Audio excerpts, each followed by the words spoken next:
Order, please. The Subcommittee on Supply will come to order. It is now 3:51 p.m. The Subcommittee is meeting to consider the estimates for the Department of Environment and Climate Change and the Department of Service Efficiency, as outlined in Resolution E8 and E37. So, resolved that a sum not exceeding $80,124,000 be granted to the Lieutenant Governor to defray expenses in respect of the Department of Environment and Climate Change pursuant to the estimate. And resolved that a sum not exceeding $3,146,000 be granted to the Lieutenant Governor to defray expenses in respect of service efficiency pursuant to the estimate. I will now invite the Minister to make opening comments up to an hour, and if they wish, to introduce their staff to the committee. I recognize the Minister. Thank you very much, Mr. Chair, and good afternoon, colleagues. I'm very pleased to be here today to speak about the priorities of the Nova Scotia Department of Environment and Climate Change for fiscal year 2025-2026. Joining me today, an individual I don't think that doesn't need any introductions, Deputy Minister Laura McEachran, our Executive Director of Finance, Mike O'Brien, and of course the awesome, incredible executive leadership team, and our Associate Deputy Minister is with us here today, along with our team, our communications team, and also my special advisor is with us here as well. So, Mr. Chair, I am thrilled to be before you once again and to serve as Nova Scotia's Minister of Environment and Climate Change. This is a role, Mr. Chair, that I approach every day with the best interests of the people of this province, keeping that always top of mind. And despite the many challenges our world faces at the moment, I am profoundly optimistic about Nova Scotia's future. And that's because we have tremendous assets to work with and the leadership to use them to its best advantage. So, of course, I'm talking about our people and our abundant natural resources. Mr. Chair, Nova Scotians expect bold and decisive action in response to climate change. And we can continue to do our share to fight climate change while also putting our natural resources to work and continue to punch above our weight as a leader in one of Canada's largest ever energy transformations. We're already making great use of some of our natural resources for clean energy and all the jobs and benefits that come with it. Our government is putting wind to work onshore. Since 2021, I have approved 14 onshore wind projects.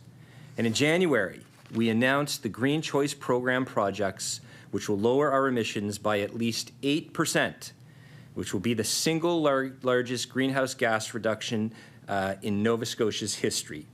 And this will move us 4% closer to reaching our goal of 80% clean energy by 2030. And combined with our Clean Power Plan actions, this will get us to 78% clean energy by 2028. Mr. Chair, we are well on our way to achieving our climate change targets. And under the leadership of my colleague, Minister Boudreau, we're gearing up offshore wind too. Our wind energy sector is projected to be worth $4.6 billion here in Nova Scotia within 7 years. Our solar industry is booming. We're moving on green hydrogen, an industry which can provide greenhouse gas-free energy and add about $5 billion to our economy. And we're still working to harness the highest tides in the world. We're seeing real results in our transition to clean energy, but we need to speed up this work. And the reason is simple. If we're serious about addressing climate change and achieving net zero by 2050, we need to transition to clean energy faster. And we must explore all possible opportunities to use Nova Scotia's natural resources to support this transition. Getting off fossil fuels and moving to clean energy will significantly reduce greenhouse gas emissions, which is the main cause of climate change. However, the fact is we cannot have wind energy, solar panels, batteries, or EVs without critical minerals. And Nova Scotia has critical minerals that the world needs, minerals that are the building blocks of the green revolution. These minerals are how we can combat the global threat of climate change. And when we develop these resources here, we can use them here. We can also send them around the world. We can green our province while becoming a reliable and stable trading partner that can provide critical minerals to meet our needs and to help meet global demand. And if we're going to use clean energy and tech, then we must mine the minerals needed for them. We cannot demand electric vehicles while refusing to mine lithium. We cannot use wind energy unless we are also willing to develop the rare earth elements needed for windmills. We cannot use energy-efficient technology while refusing to develop our resources. Critical minerals are called that because we cannot combat climate change without them. And in fact, our government believes that we have a moral responsibility to help in the global fight against climate change by unlocking access to our critical minerals. Now, as we develop these resources, we not only will help in the global fight against climate change using our own resources for made in Nova Scotia solutions, this is how we create the path to prosperity. This is the path we're choosing. Now, Mr. Chair, as the minister responsible for leading Nova Scotia's response to climate change, I also have the duty and responsibility to serve as the neutral environmental regulator. And Mr. Chair, the role of the environmental regulator will become even more important than ever as we embark on this new resource development path. As the environmental regulator, I have a duty to make sure mining in Nova Scotia happens in compliance with our environmental laws and regulations. That will not change. And Mr. Chair, our environment and human health are protected by a rigorous set of regulatory responsibilities. And in the coming year, we will continue to make sure our regulations and approaches are clear, easy to understand, and can be met with a minimum amount of unnecessary tape. The other ministerial responsibility I have is the Minister of Service Efficiency, working with government departments to make sure that the delivery of their programs and their regulations make sense, that they follow an efficient pathway, that there's clarity. And I'm very proud, Mr. Chair, of this department who has worked really hard over the last 3 years. I think they actually embody environment and climate change, what it means to be service efficient in the delivery and explanation of our regulations throughout Nova Scotia. So I want to assure Nova Scotians that this doesn't mean we are compromising environmental protection. In fact, it is the opposite. For compliance to happen, companies and industry must have clear knowledge and understanding of the requirements they must adhere to. And I want to take this opportunity, Mr. Chair, and thank our environment officers throughout our 9 regional offices for the incredible work they do each and every day to protect the environment and protect human health. They are incredible professionals that I have a great deal of respect and admiration for. So in addition to pursuing a future where green energy powers our homes, businesses, vehicles, and the economy, we will continue to invest in other actions to help Nova Scotians and our communities adapt to climate change and to mitigate its impacts. In 2025-2026, we will continue to have a fully funded climate plan, Nova Scotia's first fully funded climate change plan, and our first plan since 2009. Work is well underway on the plan's 68 actions that are growing our clean economy, reducing greenhouse gas emissions, helping Nova Scotians save on their energy bills, making our homes and buildings energy efficient, and more. Since having the opportunity and privilege to serve in Nova Scotia's government, this government has invested $250 million, more than $250 million in energy efficiency to help Nova Scotians in that transition to clean energy in their homes and to help them save some money. Budget 2025-2026 builds on our mitigation and adaptation work over the past 3 years with a $35 million investment to continue the vital work of making Nova Scotia resilient to climate change. Nova Scotia is known as a national leader in climate change. As a matter of fact, last summer, Pembina Institute ranked Canada's ocean playground, beautiful Nova Scotia. They ranked us 3rd in our overall energy and climate change response, just after the provinces of British Columbia and Quebec. So we certainly punch above our weight and are certainly leading the way in many regards on climate change response. Our work and the work taking place in communities across the province has, as I indicated, resulted in Nova Scotia being ranked 3rd in the country. And this recognition of our province's leadership and achievements is a testament to every Nova Scotian who is taking urgent action to address climate change. And that is something, I think, Mr. Chair, that needs to be recognized. Oftentimes, it's government. Government has to do everything. And, I think government has a very important role, but let's not forget, it is our community groups, it's individual Nova Scotians who take action every day to improve the environment and to take climate action. I know our province, Nova Scotians, will continue to move the needle on climate change policy. In the coming year, we will continue to support the great work of Nova Scotians by investing more in energy efficiency programs, by investing in more tools and programs that help coastal municipalities and coastal communities become resilient to climate change, by creating more floodline maps and tools to help municipalities improve their stormwater infrastructure. And because our traditional industries like farming, fishing, and forestry, they are a critical part of our economy, we will continue to make investments to help them be strong and resilient in the face of our changing climate to thrive.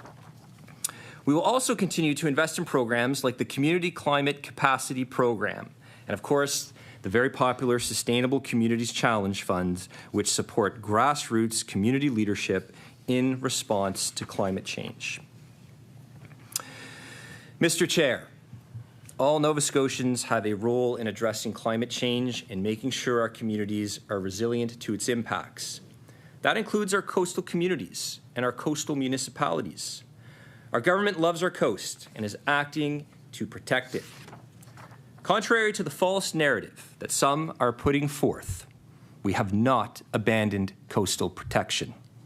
In fact, we're moving forward with a strong plan that empowers municipalities and coastal property owners with the tools they need to protect coastal communities, and we will be with them every step of the way.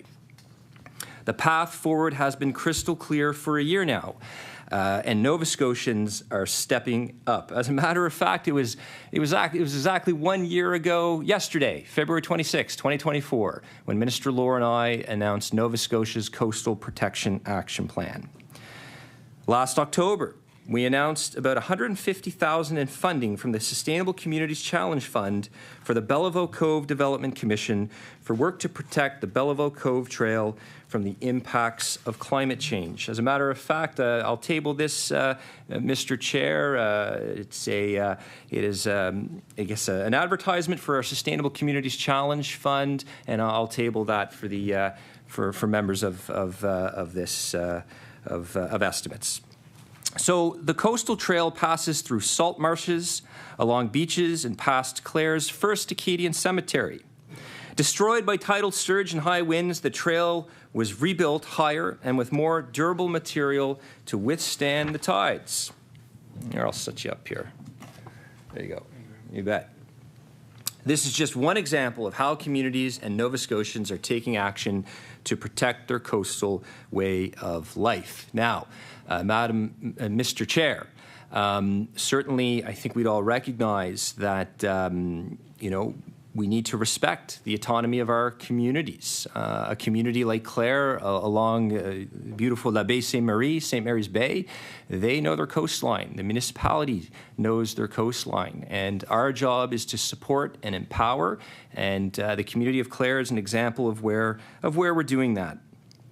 Also, last April, I announced the new Community Climate Capacity Program to help municipalities with their climate change priorities. And in the coming months, I will share details about the first round of the Community Climate Capacity Program projects, including several municipal coastal protection projects. And I just recently met with the mayors of the two largest municipalities, both of whom have large areas of coastal communities.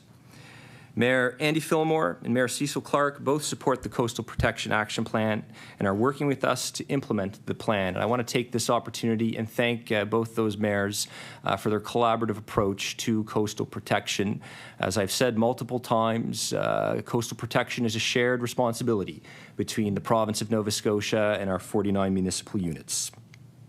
As we're all aware, municipal leadership is absolutely essential to protecting coastal communities and our coastline, as they are the levels of government responsible for regulating land use planning, zoning, and building permits, which are the most effective processes to design, develop, and build communities with climate change impacts in mind. This is the leadership and collaboration we need to make our coastal communities resilient to climate change. And look, a shout out, Mr. Chair, to some of our municipal units. They're doing incredible work, whether it's here in Halifax with Halifax, in Bridgewater, in New Glasgow, the incredible initiatives that are taking place in Yarmouth and Sydney. I want to take a moment and commend our municipalities for the great work that they're doing. So this is the leadership and collaboration we need to make our coastal communities resilient to climate change. And there has been progress on the plan's actions over the past year. Looking ahead, we are developing, in consultation with municipalities, example land use bylaw texts that municipalities can use to regulate coastal protection in their communities, a tool which municipalities can tailor to their residents' unique concerns and needs. We're also finalizing customized coastal assessment reports for property owners. These reports will help people keep their property safe by showing them what the potential impacts of flooding could be on their property now and in the future. The reports will show the possible exposure to coastal flooding during a bad storm now and in the years 2050 and 2100, as well as erosion risks. Recognizing that buying a property is a major investment and informed decision-making is key, we are preparing tools for the real estate sector to use to help buyers make informed decisions when considering buying a coastal property. As a matter of fact, my team and I met with the Insurance Bureau of Canada 2 or 3 weeks ago, I believe it was. It's all a blur sometimes, the amount of meetings you have. But the Insurance Bureau of Canada has indicated that they are in full support of Nova Scotia's coastal action plan. So the momentum is growing, the support is growing as we implement the action plans. So, Mr. Chair, we're also working with the Nova Scotia Real Estate Commission on changes to the property disclosure statement to ensure coastal hazards are disclosed during real estate transactions.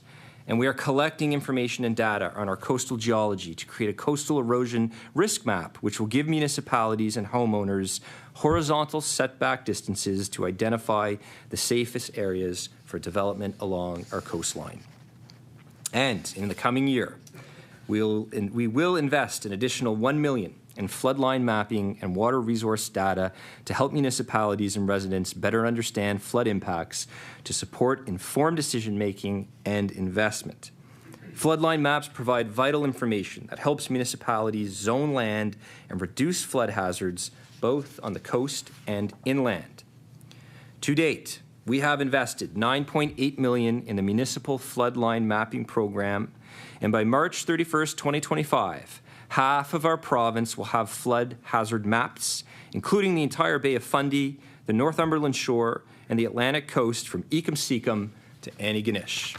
That got your attention.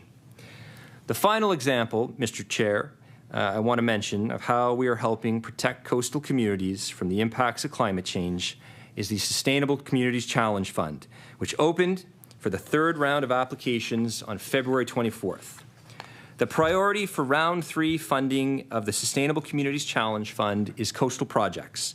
And I want to encourage coastal community organizations, municipalities, and eligible applicants to submit applications. Mr. Chair, together we are doing great work to protect our coastal communities and make sure they are strong and resilient to climate change impacts. Mr. Chair, another way we are supporting strong and resilient communities is by holding the electricity sector and large industry accountable for reducing their emissions. I now want to take a moment, Mr. Chair, and talk about the output-based pricing system.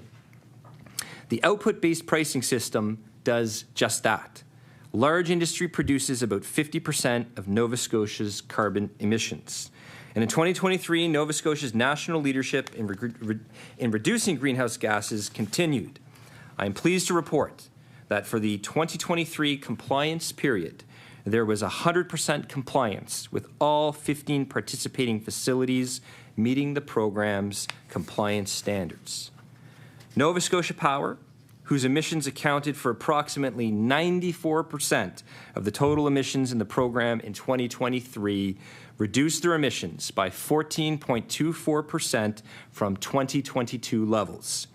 Emissions from participating facilities decreased by 13.42% compared to 2022 levels. Participants purchased $17.4 million in credits to offset emissions beyond their reduction targets, revenue that will be used to help fund actions in Nova Scotia's climate plan. Mr. Chair, as we ramp up our clean energy sector, the output-based pricing system is assisting large industry find innovative ways to reduce their carbon footprint and green their operations. Nova Scotians and our government are proud of our proven leadership in stepping up to protect the planet, our environment, and all that we hold dear. Mr. Chair, in my opinion, Nova Scotia is the most beautiful place on Earth. Our beaches, coastline, forests, lakes, and other natural areas contribute to our quality of life and well-being, and they draw people from all over the world to visit and to live here. I personally spend as much time outdoors with my family as I can. Some of my favorite memories with my children is hiking through our wilderness areas and our provincial parks and nature reserves. Since forming government in 2021, we have protected 24,000 hectares of our land and water, including Owl's Head Provincial Park and the Archibald Lake Wilderness Area. At this time, 13.68% of our province is protected, and 13.1% of our coastline is protected from development through provincial parks, nature reserves, and wilderness areas. In the coming year, we will continue to work to achieve our interim goal, which is to protect 15% of our land and water by 2026. Government cannot achieve this target on our own. Private land conservation trusts like the Nova Scotia Nature Trust, Ducks Unlimited, and the Nature Conservancy of Canada, they have a critical role. Government will continue to support the work of land trust organizations to acquire private land for protection by providing them with funding. And of course, the Nova Scotia Collaborative Protected Areas Strategy will continue to guide our land and water protection work in the coming year. Mr. Chair, the reality is not all land can be protected. We also need land to be developed, so we have places to live and work, go to school, receive healthcare services, buy groceries, and so forth. Our department helps to make sure that the remaining land in our province is used responsibly. There is a direct connection between a healthy environment and a healthy people. Having clean drinking water and clean, safe air to breathe supports public health and the prevention of health issues. In the coming year, we will continue our work to update air emission targets and ambient air quality standards to ensure Nova Scotians continue to have clean and healthy air. We will also continue work to develop provincial water quality objectives that help set clear goals for water quality in lakes and rivers, make it easier for communities and all levels of government to protect them. And we will expand and upgrade our provincial water monitoring networks, which help us understand the impacts of climate change, such as droughts and flooding, so we can manage our water resources for future generations. We're also working to ensure the rules are clear when development takes place near water. For example, we recently released a new guide to developing erosion and sedimentation control plans, which provides clarity on how to help prevent erosion and sedimentation at construction sites, and at the same time, makes it easier for businesses to follow Nova Scotia's rules for erosion and sedimentation. Excuse me for a moment, Mr. Chair. So, Mr. Chair, creating a circular economy and cutting down on waste and litter is essential to the health and sustainability of our environment. Our waste management sector and the circular economy create jobs and business opportunities, and they help drive innovation. Moving Nova Scotia to a circular economy is another legislated goal we continue to advance. Mr. Chair, one of the most effective ways to reduce the amount of waste that ends up in landfills is through extended producer responsibility programs. Very popular among our municipalities, EPR. In the coming year, we will launch the Extended Producer Responsibility Program for materials in the residential blue bag, helping to keep more waste out of our landfills and grow our circular economy. At this time, Mr. Chair, I want to take an opportunity and give a shout out to Divert Nova Scotia and the incredible work that they do in stewarding our circular economy initiatives. Mr. Chair, I also, as I conclude, I want to thank my team at Environment and Climate Change for their service and their professionalism to the people of Nova Scotia.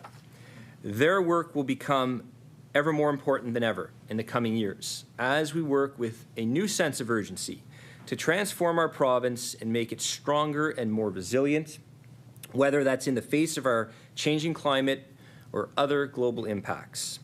I also want to thank our many partners like the Clean Foundation, who are helping us make sure our communities and our people are resilient to climate change impacts, to Efficiency One, whose work to date has saved Nova Scotians more than $4.8 billion in lifetime energy savings, including $500 million for low-income homeowners and renters.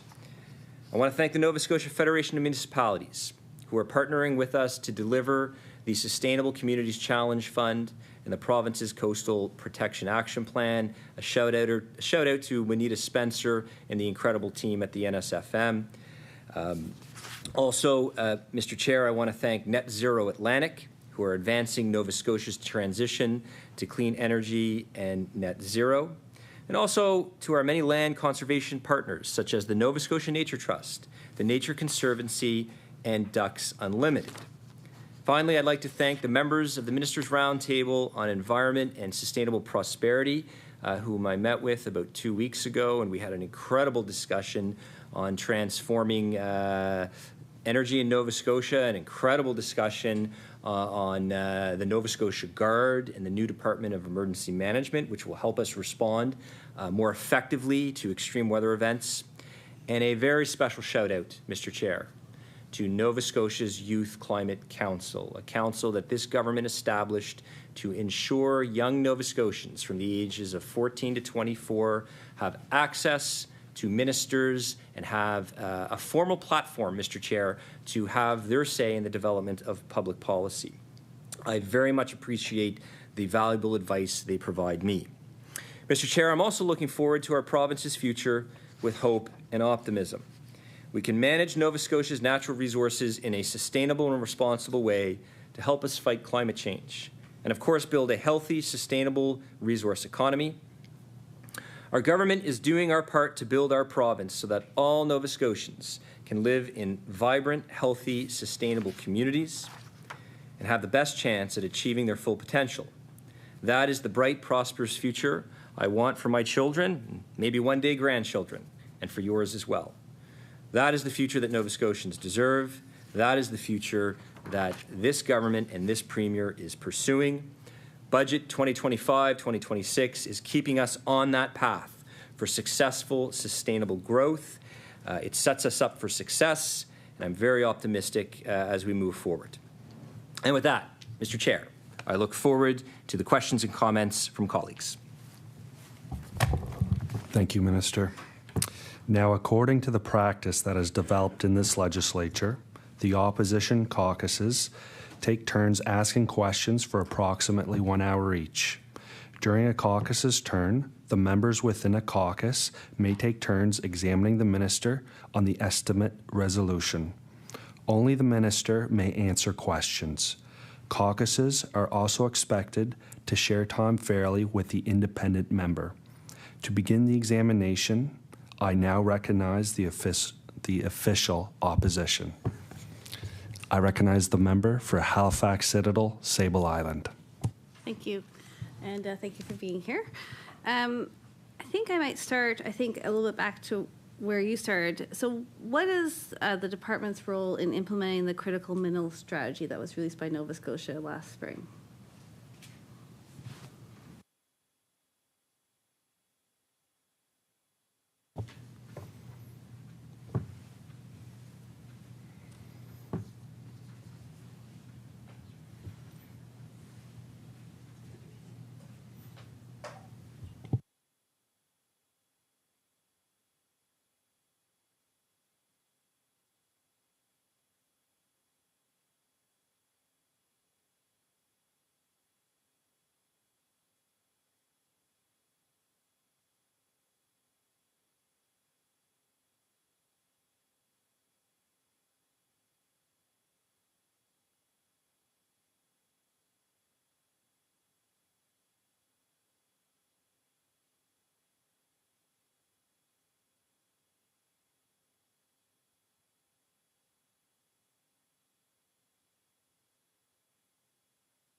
I recognize the minister. Thank you very much, Mr. Chair, and thank you to the member for the question. It's certainly an opportunity to, just to highlight the incredible work the neutral regulator does here in Nova Scotia. When I was first appointed to this position by the Premier in August 2021, one of the early meetings I took was with, someone that doesn't need much of an introduction, was with Professor Bill Leahy. And Professor Leahy, who's now currently the president of King's, was a very well-regarded public servant, a former deputy minister of environment. And, when you're trying to process the fire hose of information that comes at you as a rookie new minister, I remember Mr. Leahy saying, he goes, in terms of like what's in your mandate letter, never forget your primary role, the neutral regulator. And that often in a time of where people are rightly concerned of climate change, that's the primary focus of this department, the regulator. We're like a referee on the hockey ice. Our job is to make sure each and every day that that proponents, companies, municipalities are following our rules under the Environment Act, making sure that that the terms and conditions in environmental assessments, whether it's Class 1 or Class 2, the terms and conditions in our industrial approvals are being adhered to. One of the divisions that we have at Environment and Climate Change is our Inspection and Compliance and Enforcement divisions. And our environment officers are spread out through 9 regional offices, from Yarmouth to Sydney to Kentville to Truro to our Bedford office. And they work hard every single day, Mr. Chair, to ensure that our environment is protected and to ensure human health is protected. And certainly we've had a strong, robust inspection and compliance system in this province for a number of decades. And I want to commend the professionalism of our environment officers throughout the province for the great work that they do. When we say neutral regulator, Mr. Chair, it's really important that we recognize that whenever a company puts forward an application via environmental assessment, that they know that they have a fair shot, that decisions are made based on science and the evidence put forward through their environmental assessment application. I've been so impressed, going on 4 years now, just the incredible professionalism of our policy people, and just how smart they are. I've learned so much about environmental protection, and I appreciate the advice that they give me. So that is the main. There's a lot of moving parts, or a lot of flying frisbees at environment and climate change, but that's the main function, the neutral regulator. Our job is to ensure a consistent application of our laws and regulations, and also, educating. A lot of time, it's educating the public on and proponents on what our processes are, and certainly that is absolutely key as we move forward. Also, if you have a look at our climate plan, there's an aspect of our clean transition. And that is another key component of the role of Minister of Environment and Climate Change, to make sure that we're seizing opportunities for cleaner, sustainable economy. Leading the response to climate change, an all hands on deck approach, Mr. Chair, that requires all government departments.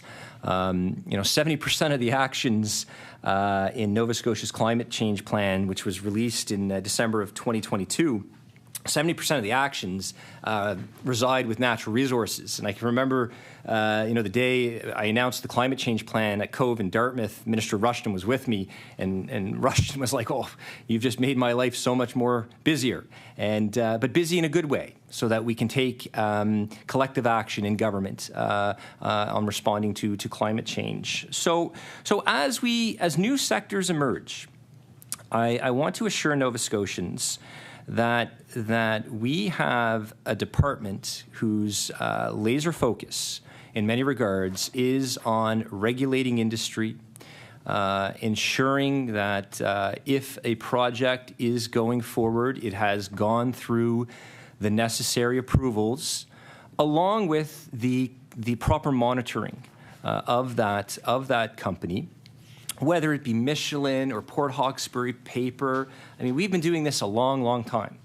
And as new emerging sectors take root in this province, whether it's lithium, uranium, small nuclear, natural gas, the Department of Environment and Climate Change is ready to regulate and provide clarity, efficiency.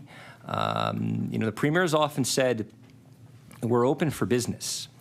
And there's a lot to that statement. To be open for business in a modern jurisdiction like Nova Scotia means that we require clear clarity on the regulatory side. And we are a department, I think, that embodies what it means to be service efficient in providing clarity to proponents as to what the pathway is to hopefully be successful in their environmental applications. So look, I think we have a lot on the go with this.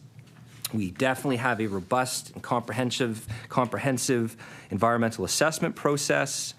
They have stringent industrial approvals to ensure these projects are planned, built, and operate in a way that ensures the environment and human health remain protected. And we have a proven track record, Mr. Chair, of adapting quickly and when necessary. When I was first appointed to this position in the fall of 2021, green hydrogen was nowhere in the conversation. But fast forward 5 months later, in early 2022, green hydrogen became a direction that this government was interested in supporting.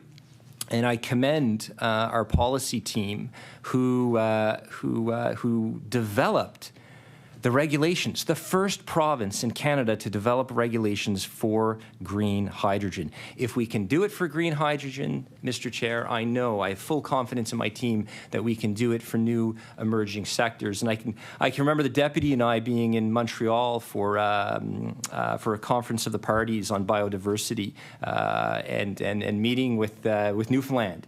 And you could tell Newfoundland, I mean, they're like, oh, what's going on with your regulations? Because they, of course, are in the process of developing that sector as well, working with partners there. So look, we have pivoted quickly. We've adapted quickly. The role of the regulator is always ongoing, and I look forward to the task and the challenge of developing strong, clear regulations for new emerging sectors that will protect the environment and protect human health.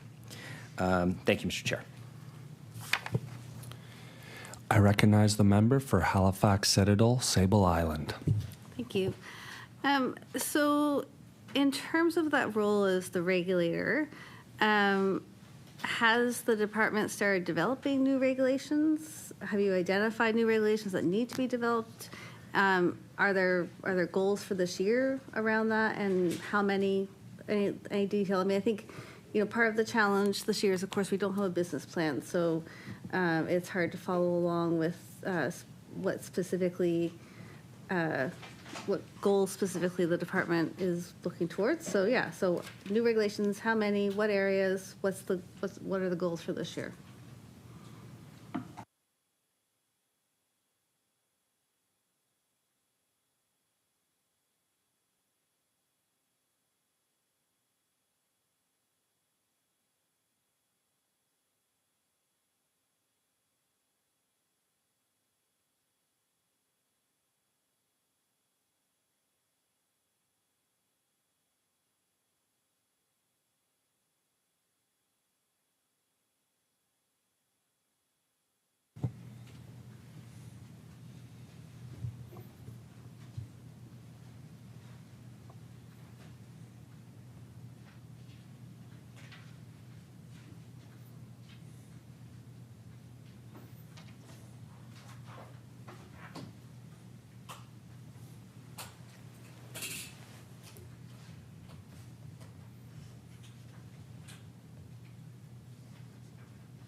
I recognize the minister. Thank you, Mr. Chair. So Nova Scotia is a leader, I believe, in Canada on working with companies to make sure that their operations are safe and minimize the impact of the environment and minimize any impact to human health. So we don't need to reinvent the wheel here. As I illustrated, our ability using our existing Class 1, Class 2 environmental assessments have a proven track record of being able to adapt to new emerging sectors such as green hydrogen, and certainly a shout out to some of my key people in the policy division who pivoted, adapted so quickly using our existing environmental assessments to safely regulate these new emerging sectors that are going to help us with the clean renewable transition. So Nova Scotia has an environmental assessment process. Environmental assessment is a tool used by government, specifically by the Department of Environment, to assess the extent to which a project will have a negative, adverse impact to the environment. Most modern jurisdictions have a process like this, and we have a recognized system, recognized by the Supreme Court of Nova Scotia, that we have a clear, robust system. And in that particular case, the judge was referencing our Class 1 environmental assessment. And this applies to projects like mines, waste facilities, and developments in wetlands. No, if I could get the handouts for, please, Deputy. So, so Mr. Chair, for the committee, for estimates, I've prepared some handouts. I realize sometimes the best way to understand something is have a visual. So I'd like to table this, and if staff would be kind enough to perhaps distribute this to my MLA colleagues on Class 1 environmental assessment process. Thank you, Deputy. So this applies to projects like mines, waste facilities, and developments in wetlands. So we regulate sectors that we know potentially can really have an adverse impact on the environment. So for example, you'll notice in the handout you're receiving, we don't regulate housing. I mean, building a house doesn't have a negative impact on the environment. I mean, you know, you may not like where something's going, but we don't regulate aesthetics. We regulate the potential risks that could come with major heavy industry like mining, waste facilities, and developments in wetlands and quarries. Now, if you have a look, Mr. Chair, at what I've provided, we have, like I said, a system that's been recognized by the Supreme Court of Nova Scotia as a really, really good, efficient system that has a really good track record of protecting the environment and protecting human health. There's a formal process that needs to be followed, and this, you know, this is the day-to-day grind of my existence as a minister. This process, working with my team, learning from my team, and getting really good advice in terms of, you know, the information that comes to us via this process.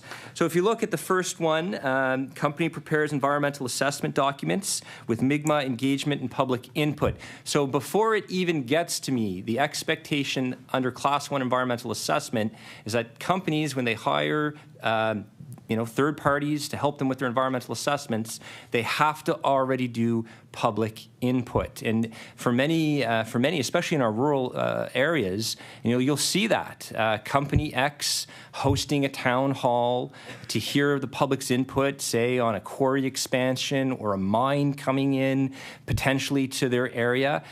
Because it's the expectation under the Environment Act via Class 1 environmental assessment that this is done from the beginning. MIGMA engagement and public input. That's even before it gets to me to make a decision.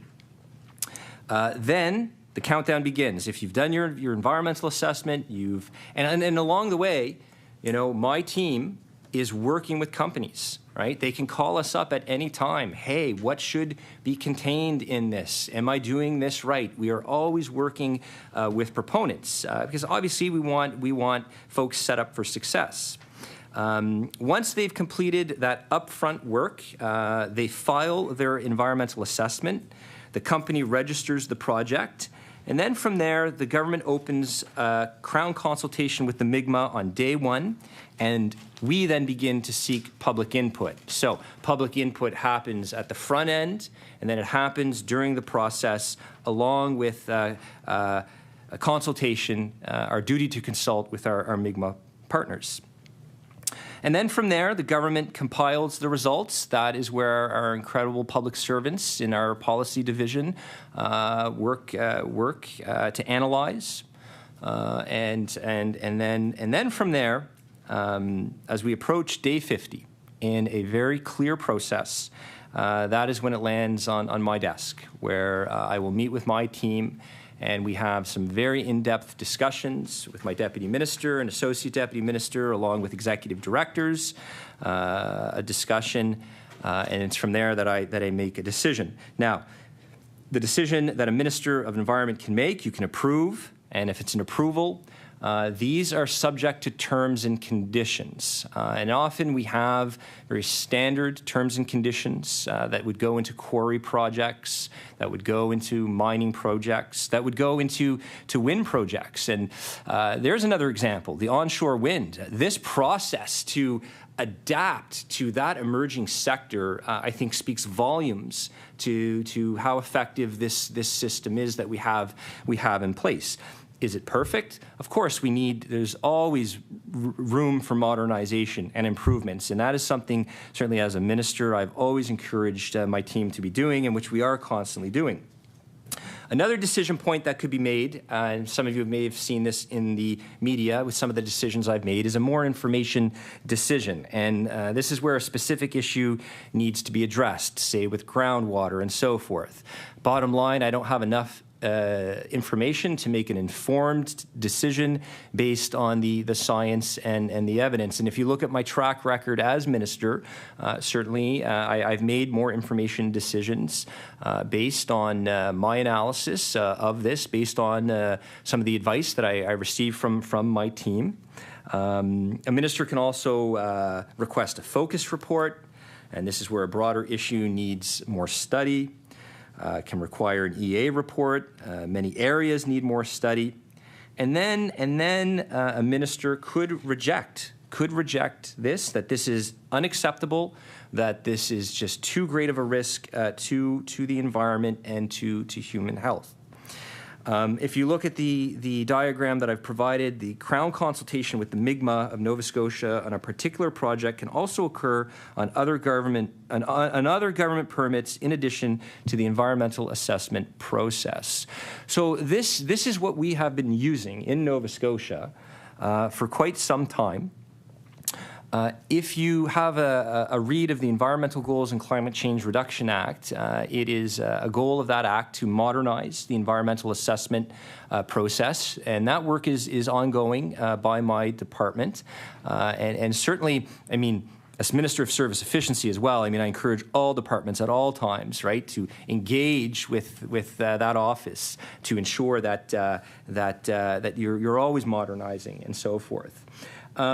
So if you ever wonder, you know, in terms of what we have, you have it before you here. And this is a Supreme Court of Nova Scotia acknowledged, recognized, effective system to protect the environment. Now, that's Class 1. We have another environmental assessment known as Class 2 environmental assessment, which some of you, especially from Pictou County, if you're from Pictou County, you're probably familiar a little bit with this from media coverage. So thank you very much to the page who's going to be handing this out. So I'll just allow a moment for you to get that to colleagues. Mike, could I get some water? Thank you.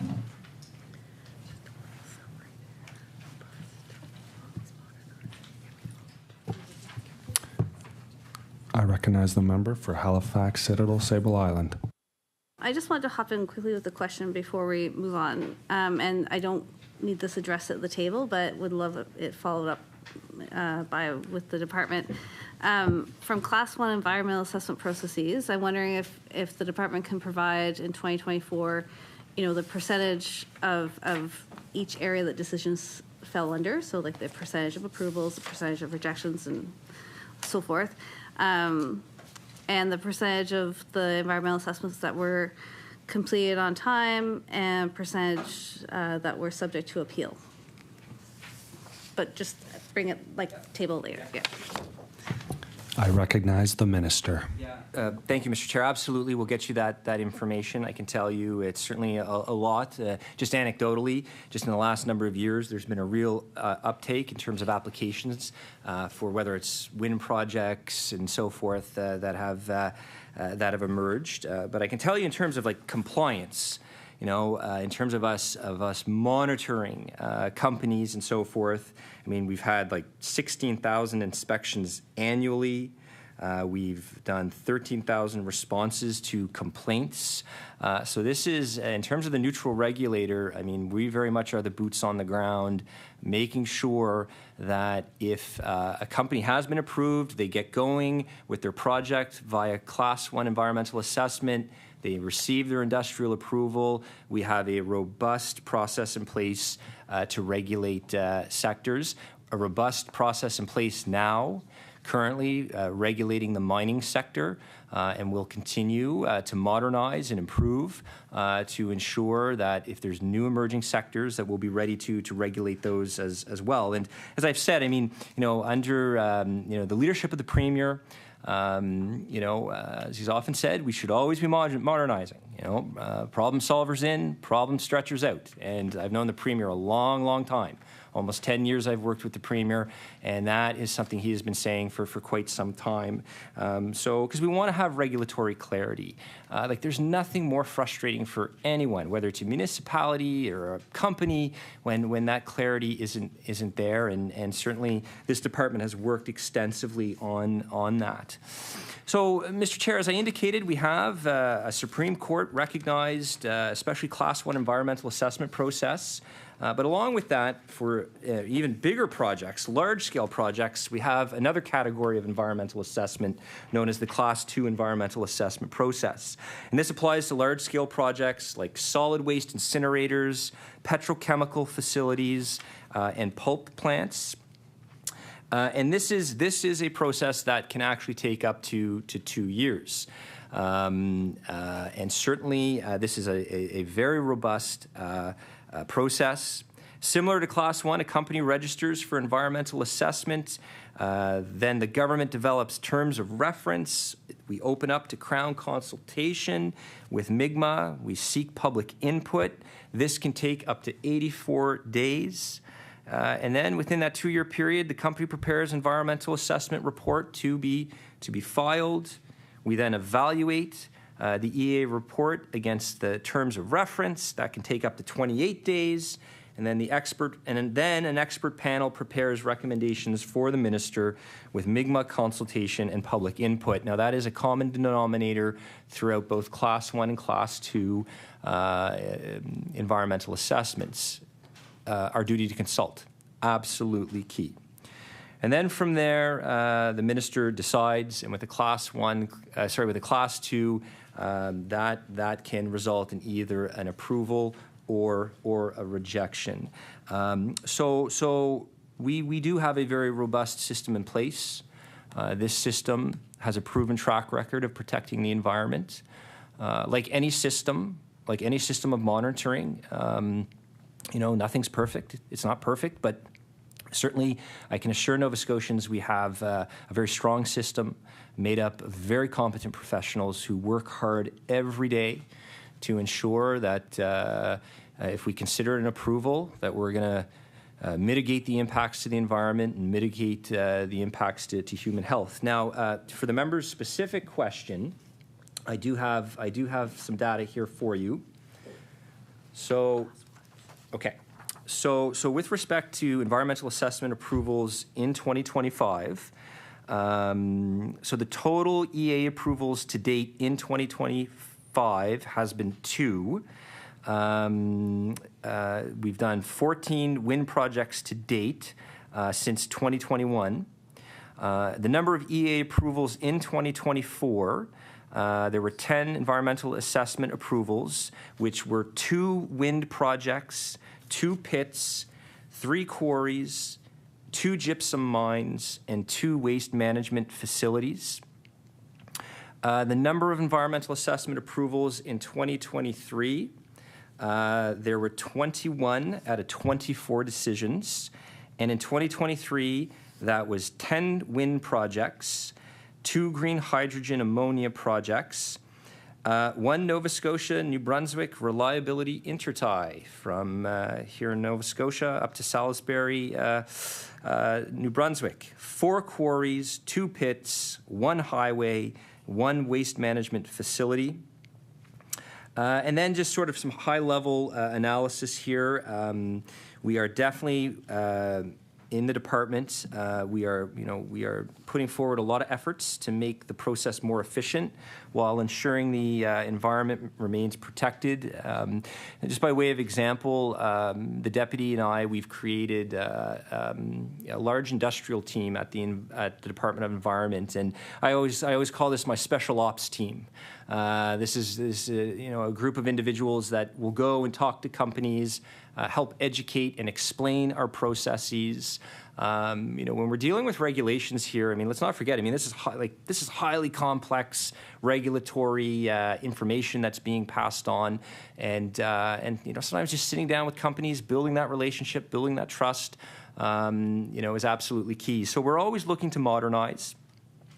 So 37 projects received environmental approval since 2022, and this is double the amount approved over the same time frame prior to 2022. So this certainly highlights, how active we are as a department, working with industry, working with municipalities, working with various entities to ensure that we're regulating in a safe, strong, and robust way.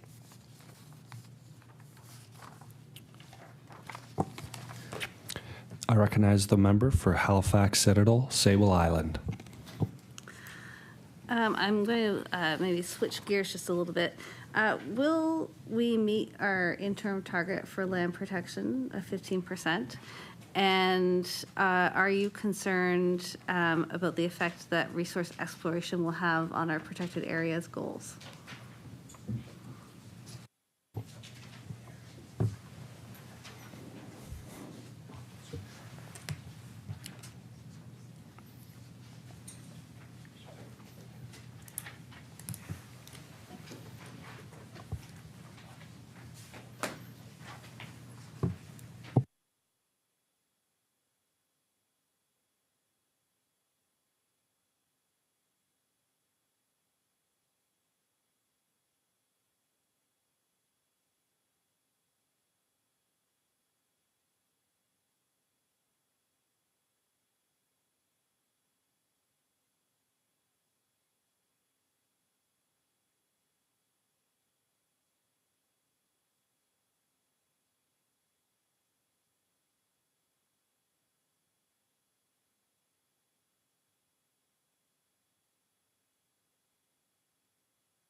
I recognize the minister. Thank you, Mr. Chair, and certainly, every issue I am very, very interested in and passionate about. But there's something about land and water conservation. I have to say, just meeting with so many different stakeholders over the years in our beautiful communities throughout Nova Scotia. People are very passionate, about this issue, and rightly so. Access to nature, access to the wilderness, I know we all acknowledge it's so key for our mental and spiritual well-being. Since being appointed Environment and Climate Change Minister in 2021, fall of 2021, my team and I have, there's been 22 new protected areas since 2021 and 16 expanded protected areas since 2021 as well. So as the Premier says, we always want to do more. We always want to, move things along faster. And, we are currently finishing up the 2013 pop-up plan, the Parks and Protected Areas plan. And that just highlights, that was passed, 12 years ago. The work is ongoing.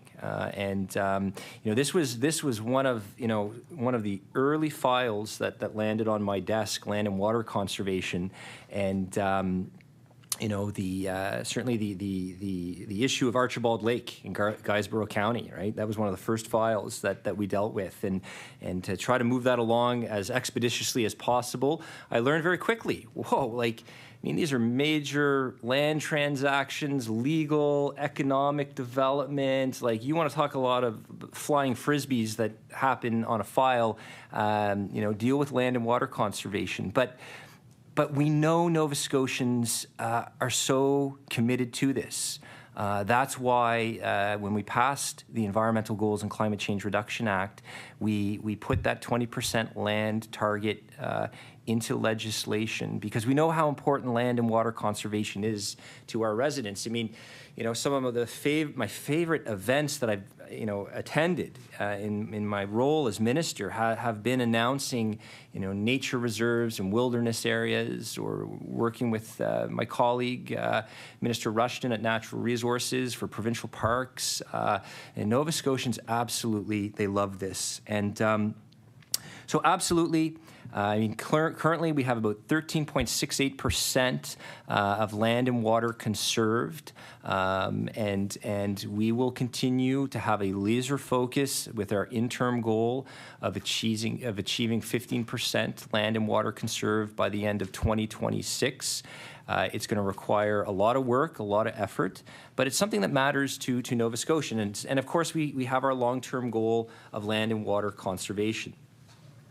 Now, with respect to the secondary part of your question, I'm very optimistic that we can do both. And it's called sustainable development. Building up the economy, but also protecting our environment. I think there is a consensus in this country that you can be a good steward of the environment. You can be someone that advocates for climate change policy, but you can also build up your economy in a sustainable way. The concept of sustainable development, I think we'd all agree, has been around for thousands of years. Mi'kmaq have practiced the concept of Neduglamik for generations, since time immemorial. And so, look, will there be challenges? Of course. Are there challenges now on land and water conservation? Yes. You always see a lot of, sometimes competing interests. It's the job of government to put forward a balanced approach. And our balanced approach is through the Collaborative Protected Areas Strategy, which we announced in 2023. And so we're very proud of that Collaborative Protected Areas Strategy. We've protected 24,000 hectares of our land and water, including Owl's Head Provincial Park, Archibald Lake Wilderness Area. We'll continue to protect ecosystems and species at risk, and we have legislated commitments to do so. And so look, I do believe to my core that we can develop this responsibly, sustainably, new emerging sectors, while doing the work of land and water conservation. And, will it be challenging? Of course, but we're up to the challenge. And just, in the last 3 years, having protected those areas, my team is always working on, the next batch that we could possibly bring to Executive Council for consideration. And if you look at all the 28 goals in the Environmental Goals and Climate Change Reduction Act, if you look at the 68 goals in our climate change plan, we want to work hard every day. We do work hard every day to implement these things. But it's the job of government to make sure that we're always implementing our priorities, our goals in a balanced way. And so I look forward to the work for more land and water conservation. I think it's very important to Nova Scotians, and it's just not government, right? It's just not government. There's so many other entities out there that work hard every day, like the Nova Scotia Nature Trust, which, back in 2022, we made a $25 million investment to the Nature Trust to help with land and water conservation. Organizations like Ducks Unlimited, the Nature Conservancy of Canada, these are our trusted partners to help us conserve more land and water. Along with that, Mr. Chair, it's working with our Mi'kmaq partners through Indigenous protected conservation areas. And Mr. Chair, I've attended I think it's 2 or 3 conferences, federal provincial conferences, and a COP in Montreal on biodiversity. And certainly I want to take this opportunity and thank the federal government for the Canada-Nova Scotia Nature Agreement. We were the second jurisdiction in this country to sign a nature agreement with Ottawa, and they just don't sign these agreements with anyone. You got to have some land and water conservation creds, and we do. And this just isn't, in recognition of what we've done. It's what previous governments done as well. I really think there's a strong consensus among the political parties in the political spectrum on land and water conservation. So I'm very proud of that Canada-Nova Scotia Nature Agreement. Obviously, whenever you can capture federal funds to help you in your initiatives, it's all part of every minister's mandate to consistently work for those things. So there's a lot of momentum on this file. obviously, you know, for some, we're never moving fast enough, and I recognize that. But there's always a lot of moving parts to this, and yes, it remains a priority, as I've indicated in the House, as the Premier indicated in the House, but there's also other priorities. And when there's other priorities, you've got to find the balance. And that's the sweet sauce in public policy, when you find that balanced approach to maximize the public good. I recognize the member for Halifax Citadel, Sable Island. Great, thank you. So I think I'll maybe invite the minister. I had asked if we were going to meet our legislative goal. So, you know, it's not about people asking you to go fast enough. It's about people asking you if you're going to meet the goals that you committed to in legislation.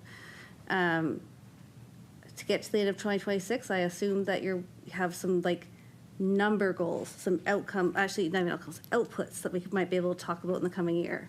So like, what is how many, like numbers, not theory, how many protected areas does the department intend to identify in this coming fiscal year, 25-26?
I recognize the minister. Thank you, Mr. Chair, and thank you for the question. So certainly, there's no vacuum here. Like we have the Collaborative Protected Areas Strategy, which I encourage all members to consult. You can find the plan on our website. So currently, you know, to get to that 15%, it is the completion of the 2013 Parks and Protected Areas Plan, following through on that, along with the formal process that we've created through the Collaborative Protected Areas Strategy. We know that to get to that 15% target, it's going to require the completion of the PUPA plan. It's going to require the implementation of the Collaborative Protected Areas Strategy, working with our Mi'kmaq partners via Indigenous Protected Conservation Areas. So look, we have momentum. You know, we have protected in just 3 years' time 22 new areas, 16 expanded. We're going to continue with that momentum, and the platform by which we'll be doing that is completing the PUPA plan from 2013 and the ongoing implementation of our Collaborative Protected Areas Strategy. And of course, as I've indicated, working with our conservation partners, the Nature Conservancy of Canada, they do incredible work. The $25 million that government granted to the Conservancy will be utilized via that organization for land and water conservation, along with all our conservation partners. So we have the strategy in place.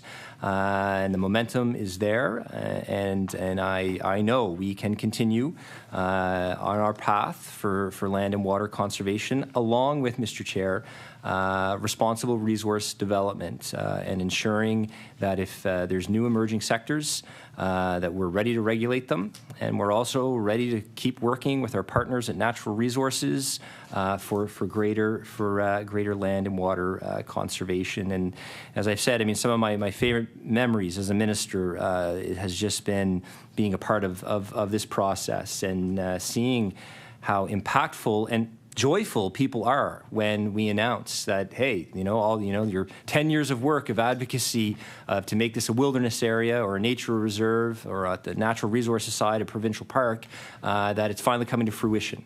And it's wonderful to see that. So we have the plan in place to get us there by the end of 2026, 15%.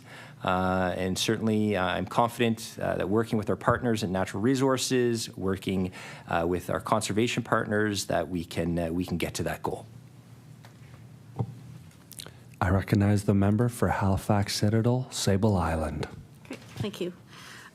What is being done in coastal protection to address septic permitting on coastal properties, or is that being left to landowners?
I recognize the minister. Too quick on the draw. Thank you, Mr. Chair, and thank you for the question. Whether it's along the coastline or inland, we regulate this. We inspect and we monitor. So as I highlighted in my previous answers, we have a very robust inspection and compliance and enforcement division spread out through 9 regional offices, and this is something that is regulated, whether it's inland or along the coast. And the Nova Scotia Coastal Action Plan, under the plan, we've hired a stormwater engineer that works with municipalities, all our 49 municipal units, if they need advice and assistance on these matters, we have that expertise in place. And so the action plan is being implemented. Certainly, this is an action plan, as the member knows, that very much focuses on supporting municipal leadership. The end goal of that action plan, bottom line, don't build in unsafe areas. And certainly the level of government responsible making sure where people build the zoning, it's the municipalities. And we've been working with our municipalities the last year to ensure that they get the example bylaws in place to ensure our residents don't build in unsafe areas. In many respects, I mean, this is about coastal development, right? Like if you know that an area is prone to coastal erosion and is a known hazard, don't build in that area. And we're going to be working with our municipalities to make sure that they have the zoning in place to make sure that doesn't happen. And as I've said many times, I mean, this is a very granular issue. What may be required in Clare could be different in Inverness. And therefore, our municipalities, working with them, will ensure that this doesn't happen. As I've mentioned in the House, I've had 2 occasions to brief 2 mayors, Mayor Andy Fillmore and Mayor Cecil Clark, and it makes sense, right? we're not going to regulate 13,000 kilometers of diverse coastline from downtown Halifax. But what we're going to do, and what we are doing, and what we have been doing for the past year, Mr. Chair, is supporting informed decision-making, getting the information out to coastal property owners to make sure that they have the necessary information to make an informed decision about their property. All that information is public. And when I met with the Insurance Bureau of Canada, they have all that information and then some. Good luck trying to get insurance if you want to build in an unsafe area. Ain't going to happen. So in many respects, from that perspective, it's going to regulate itself. And then, of course, the second component is our municipal partners, working with them. We have a coastal coordinator working with the Nova Scotia Federation Municipality to ensure that, that the municipalities have the expertise available to develop these bylaws, these zoning bylaws. And then, of course, it's alignment of resources. Just in the last year, since we've announced the Coastal Action Plan, Public Works has put up 60 signs throughout the province saying, hey, this is a coastal hazard, this is a hazardous area. So all of this working together will help ensure our residents don't build in unsafe areas. And going back again to that question, this is something we're currently regulating. It's something that's regulated whether it's along the coastline or whether it's regulated inland. I recognize the member for Halifax Citadel, Sable Island. So you talked about the role in terms of regulating, inspecting, monitoring, and enforcing, and I wanted to ask about the situation at Wards Brook Beach. I'm sure you're familiar with it.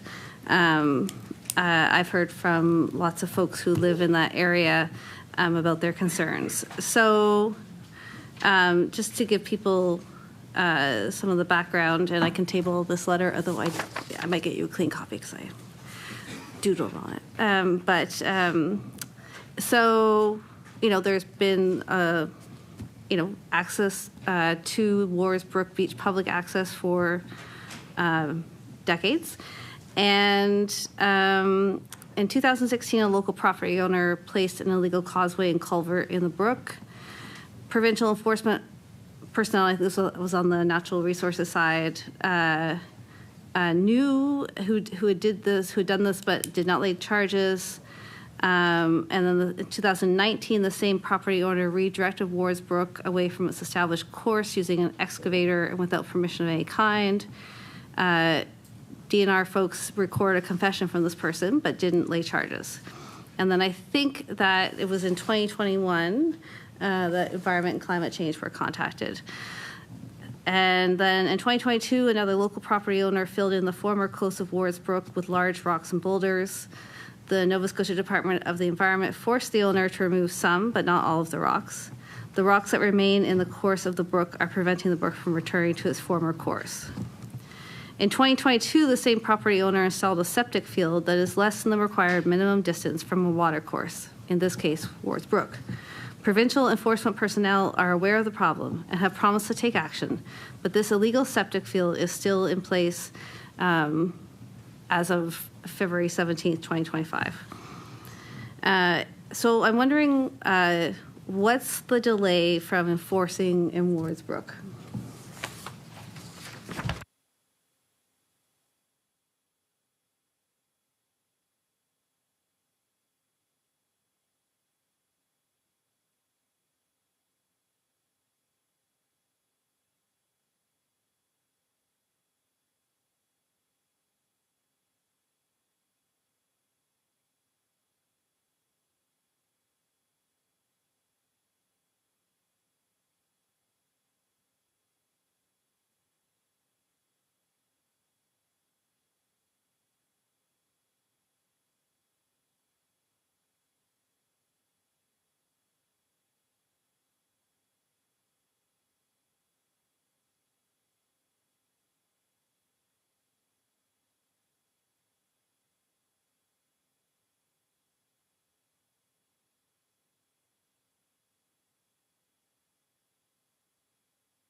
With 6.5 minutes, I recognize the minister. Yes, so Wordsbrook, Cumberland County. I know staff in our Amherst office is aware of this. And certainly I want to thank our team at the Amherst office for their ongoing work on multiple files in the area. So this is an open file, and since it's an open file, it's under review. And those involved with this will be informed when a decision's made at the local level. So I'm not going to be commenting in this forum on an open file, but I want to encourage residents of that area in Cumberland County to reach out to our Amherst office, our local administrator in the area, with their questions on this. And that's a big part of the job of the local offices, working within our regions, working with the residents to get them the information. But again, I know staff, as I said, they're familiar with the matter. It's an open file that's being reviewed by staff. Thank you, Mr. Chair. I recognize the member for Halifax Citadel, Sable Island. I mean, I know from the letters that I've gotten that folks are feeling very frustrated that it's been since 2022, since it was the department recognized that the septic field was in the wrong place. So I know you handed out a bunch of the environmental assessment processes with the timelines and that sort of stuff. What are the timelines of, someone reported this, my understanding is that your department agreed with it, even if you haven't determined that. Is it normal to wait more than 2 years for a decision in environmental enforcement?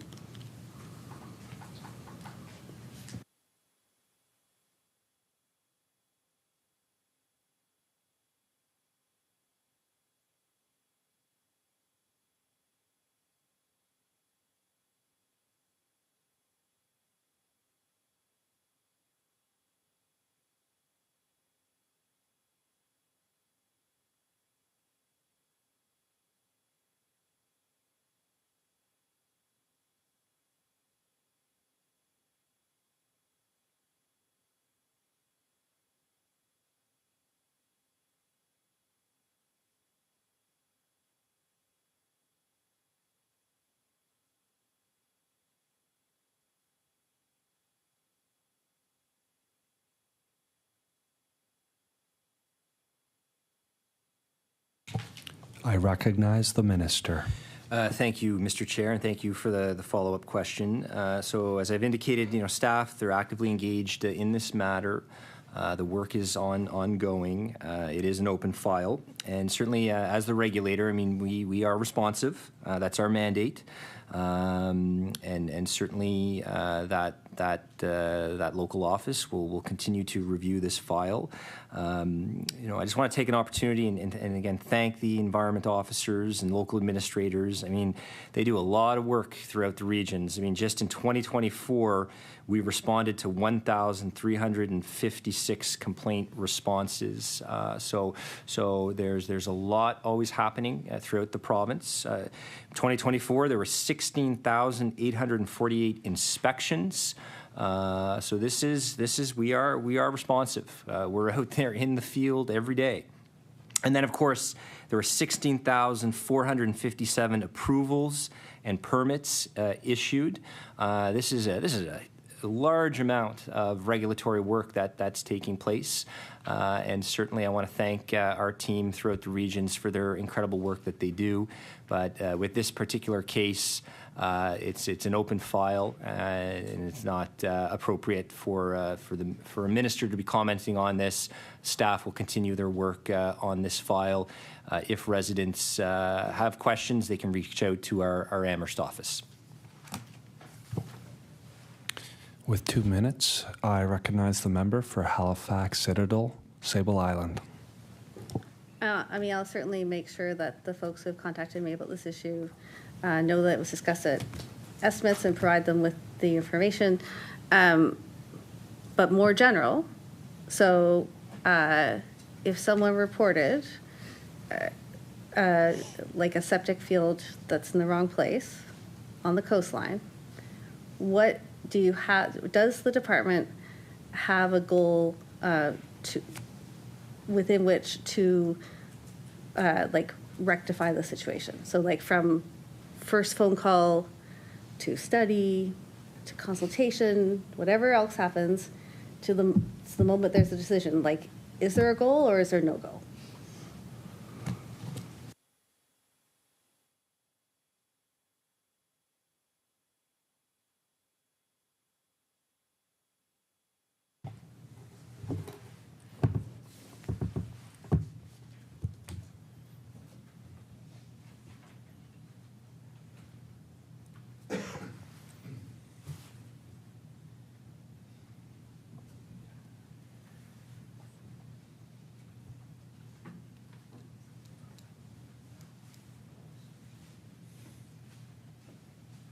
I recognize the minister. Thank you, Mr. Chair, and thank you for the follow-up question. Yes, absolutely. I mean, it's just not goals. It's legislation that's in place under the Environment Act that our environment officers have to follow, and absolutely, those timelines in the Environment Act dictate those timelines. So we are an absolutely responsive department. I think the data speaks for itself. 16,457 approvals. I mean, let's move this away from in 2024, in 1 year alone, 16,848 inspections, 1,356 complaint responses. This is an active department working hard every day. So yes, there is a process defined under law. Order, please. It is now time for the Liberals. I recognize the member for Timberley Prospect. Thank you, Mr. Chair, and appreciate the time of the Minister this evening, and of course all the staff, and respect all your work obviously in the department. Had some experience there, and some of the most hardworking, smartest staff that I've ever met in the public service. So it's I think I know every single person in the room, but it's awesome. But I do see some handouts here as I'm sitting down on EAs, so maybe I'll start there. Especially in the Class 2 where you mentioned the trigger for pulp plants, and I know there is a pulp plant being proposed in the South Shore to replace the Northern Pulp Mill, and I think maybe the minister referenced how the party knows that people in Pictou County are very well aware of those triggers. I certainly am in my previous time, and in 2017, it was an administrative decision that the deputy made on my behalf, because it was during an election period, that it was a modification, and the Class 1 was chosen for the Northern Pulp Mill in Pictou. But obviously, with the new mill, I think it's pretty clear that the Class 2 trigger would be in place for a new pulp mill. And I'd like to ask the minister, since his colleagues, especially the Premier and the members from Pictou West at the time and Pictou Centre, were asking for a Class 2. I just want a confirmation, because this is a new pulp mill, and it will be a craft bleach pulp mill, and that actually will be bigger than the previous mill at Abercrombie Point. So just like to ask confirmation that if that the new mill will be triggered with the Class 2 environmental assessment.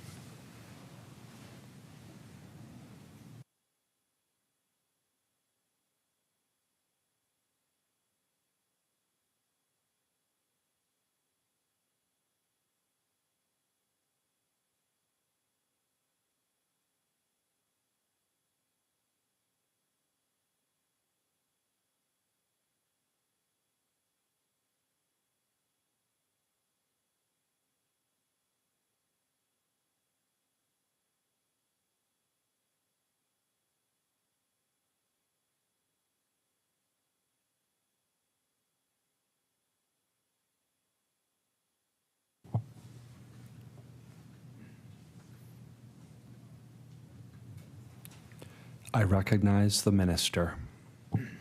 Thank you, Mr. Chair, and thank you to the honourable member for their question. And I mean, all joking aside, I always feel you and I can just kind of have a really good upfront conversation about things. I just want to sincerely thank you for your service as minister and premier. Certainly, I think we'd all recognize you made a great contribution to environmental stewardship and climate change policy in your time. Certainly, generally speaking, pulp plants fall under the Class 2 environmental assessment process. But as the former regulator, the honourable member knows that we have to look at the specific information that comes to us. So to answer your question, yes, generally pulp plants fall under a Class 2 environmental assessment. But my team and I, as minister, I can't make a decision until specific information comes before the minister. I'm not going to presume what that information is.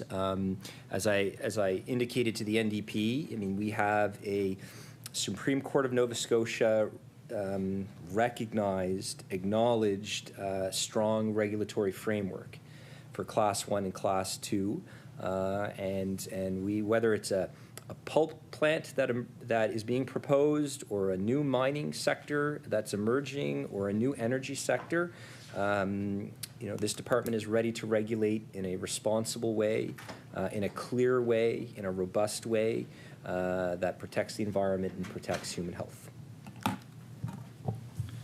I recognize the member for Timberley Prospect.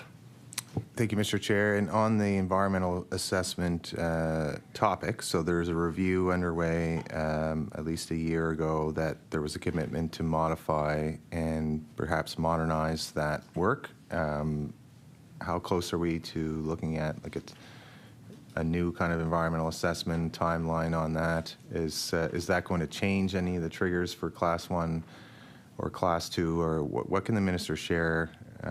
Obviously, there's a lot of activity, industrial, a lot of work happening in many different fields for this, so it's a topic of interest for, I think, both business and advocates on the environmental side of when this work's going to come to fruition and what it's going to look like. And is the general thought that it will be something that's more streamlined for business, or is it going to strengthen our environmental protections, or is the goal to try to achieve both?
I recognize the minister.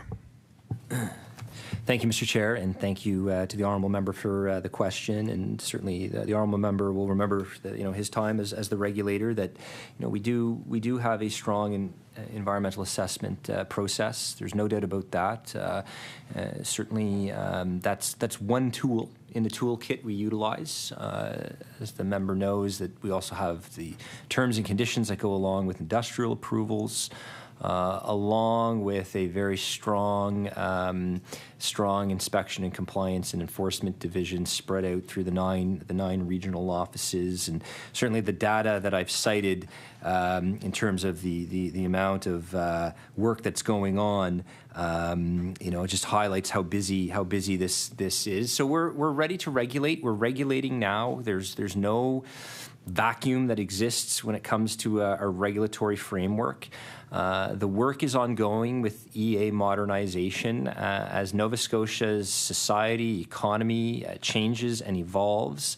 We're ready to regulate. We're regulating today. We're going to regulate tomorrow with clear, concise, common sense regulations that protect the environment, that protect human health.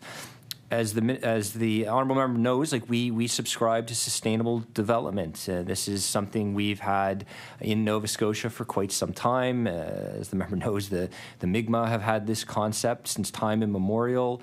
So this isn't, we're not reinventing the wheel here in many respects. What we are doing is saying to Nova Scotians that we can move this province forward economically.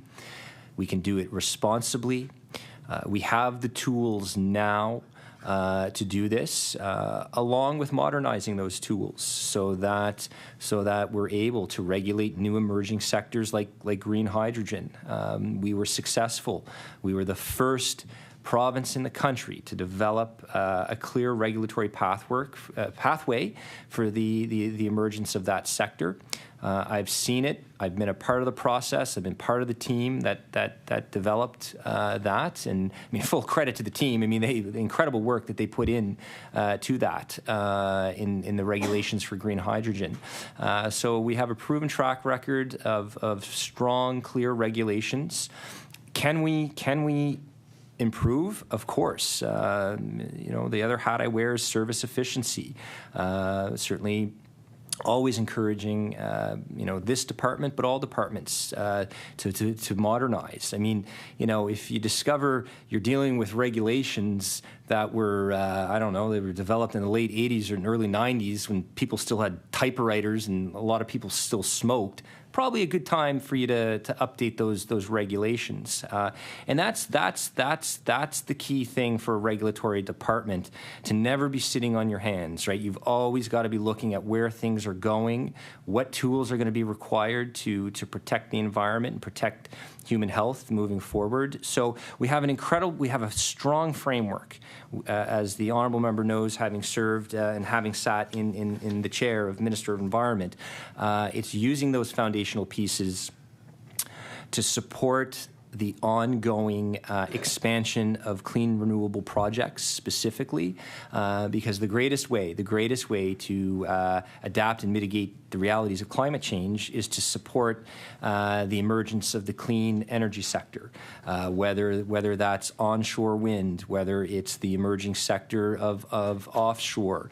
As the member knows, the bids will be going out, some of the bids will be going out this year for that. So we regulate. And we also encourage, as climate change leaders, all departments to be modernizing their regulations. And along with that, one of the things that I learned early on, and I think the honourable member can appreciate this, having served in this role, just how frustrating it is sometimes for some businesses who don't understand the regulatory pathway. I mean, this is some highly technical, sometimes, regulations you're dealing with, and and sometimes when you want an explanation, you might get person X one day, you might get person Y the other.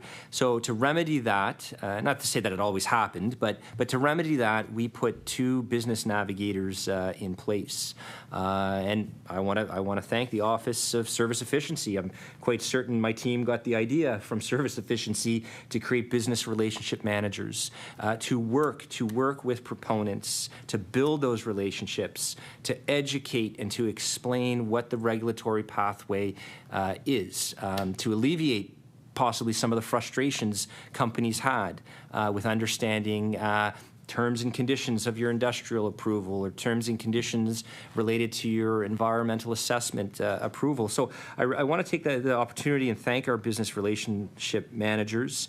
For 3 years, going on 3 years now, they have done incredible work.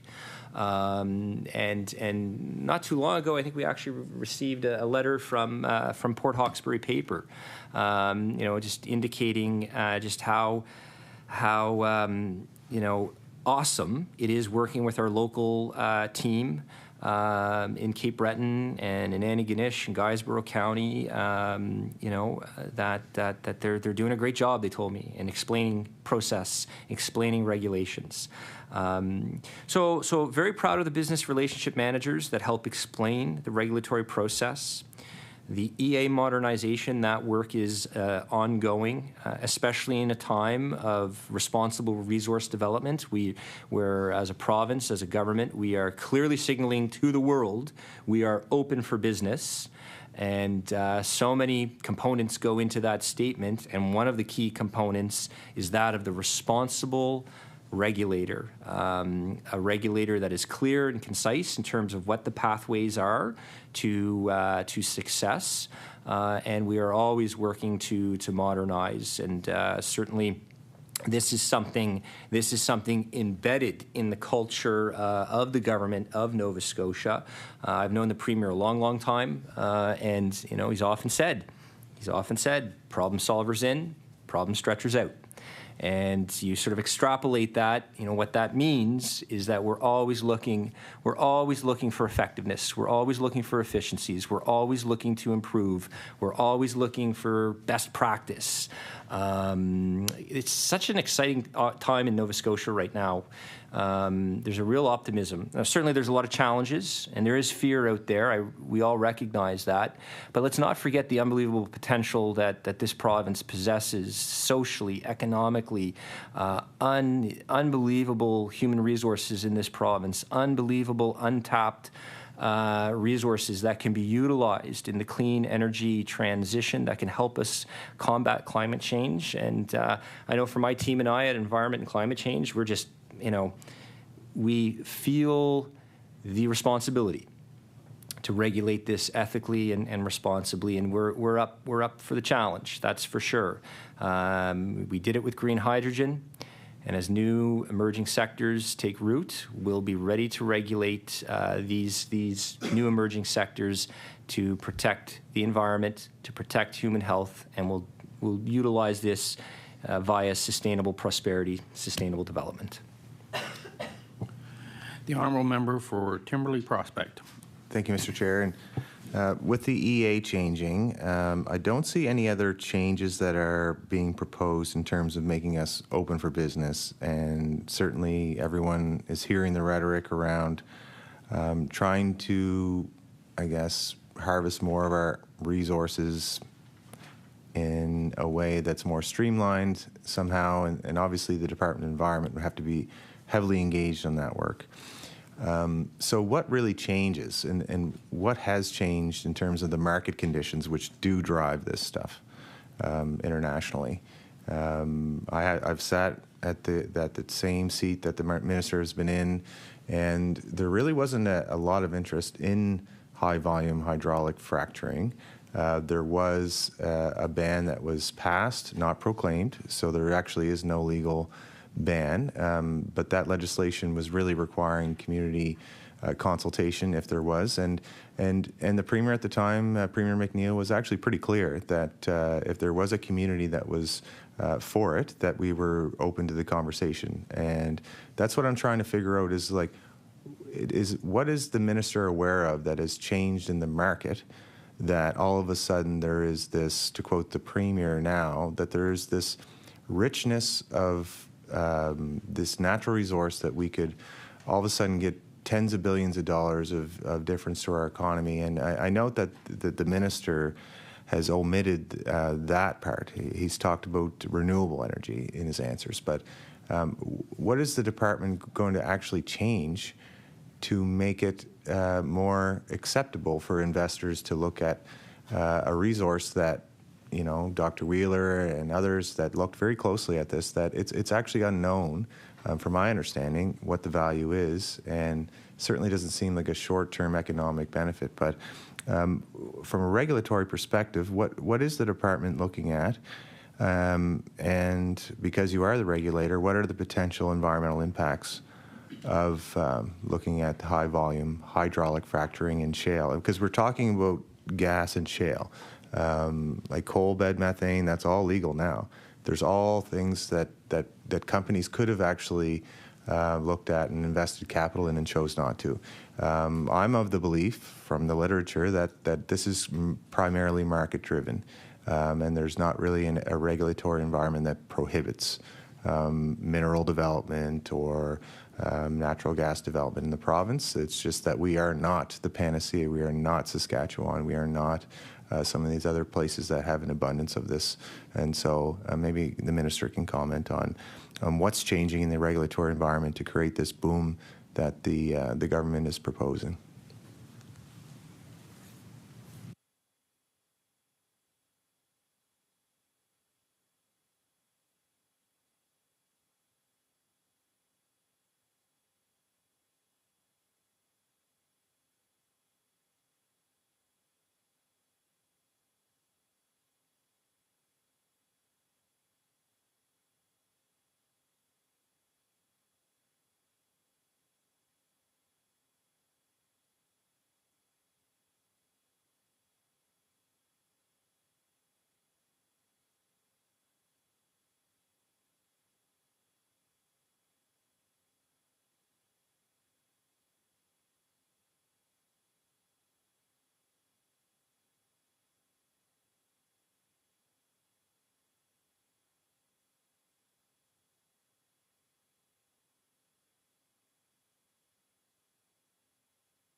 I recognize the Honourable Minister of the Department of Environment and Climate Change. Thank you, Mr. Chair, and I want to thank the honourable member for their questions. And I'm going to approach answering this question in a couple ways. So first of all, I've had the privilege of living all over Canada, and obviously when you're young, my dad was a filmmaker, so we moved around a lot, and when you're young, you kind of begrudge that, right? But when you get a bit older, you kind of like, wow, like I'm really glad I had that opportunity to travel and see the country, and so I lived in Nova Scotia till I was 11, and then I moved to Montreal when I was 11 from Cole Harbour. I tell you, going to Montreal as a unilingual fellow from Cole Harbour, you learn pretty quick. And but as you travel the country, you realize, we really are a community of communities. There are just so many different cultures and ways of existing, and not only that, ways of thinking. And but I always wanted to come back home to Nova Scotia. And in the early 2000s, in 2002, I had the opportunity to come back home. And actually, I lived in Clare the first year when I came back, and I was really grateful I had the experience to live in rural Nova Scotia. I say this because when I moved back to Nova Scotia, someone had said to me the joke that you land at the Halifax airport. If you're returning home, put your clocks forward an hour. If it's your first time coming to Nova Scotia, put your clocks back 50 years. And it's a joke that I think that kind of chips away at that attitude some may have, is that why would we do that? This is how we've always done things. And what's happening in Nova Scotia, and I'm very excited about this, I think is a pushback on that element in the culture where, why would we do that? This is how it's always been done. Well, it's not working. Whether it's economically, we need to be open to possibilities. We need to be open to opportunities. And I can remember having come back home in the early 2000s, and you know what the big debate was?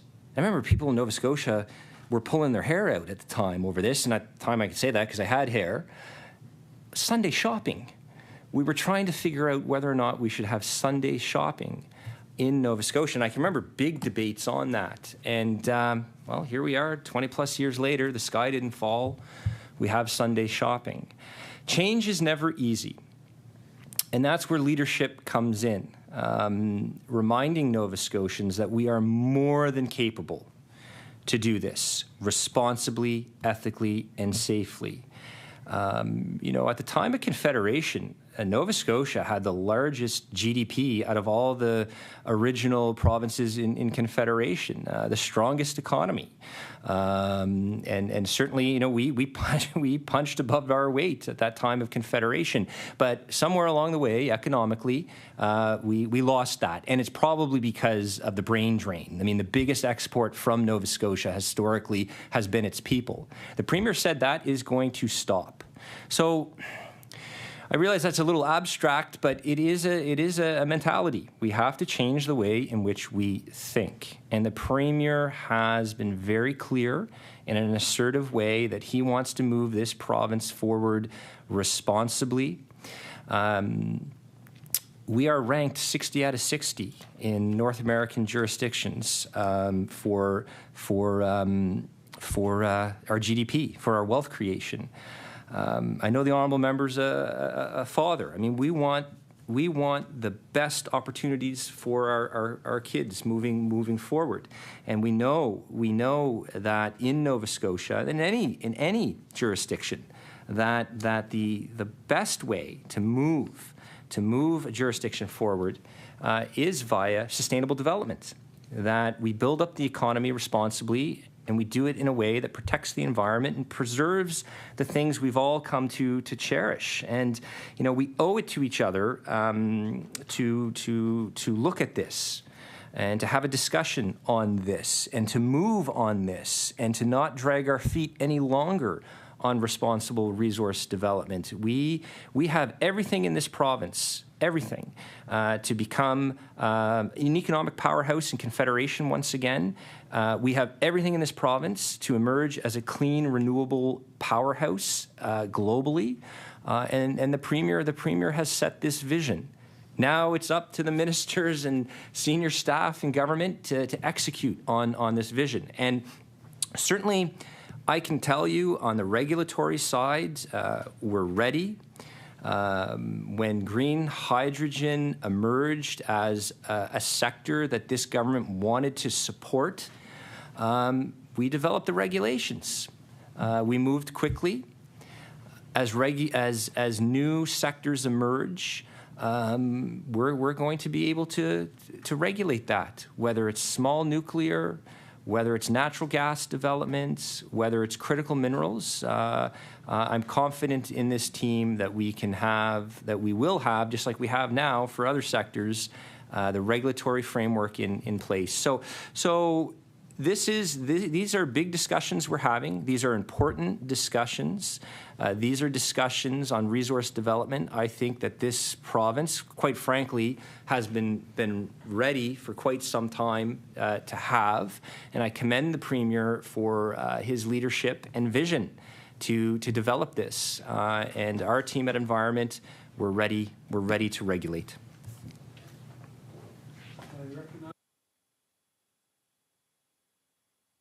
I recognize the MLA for Timberley Prospect.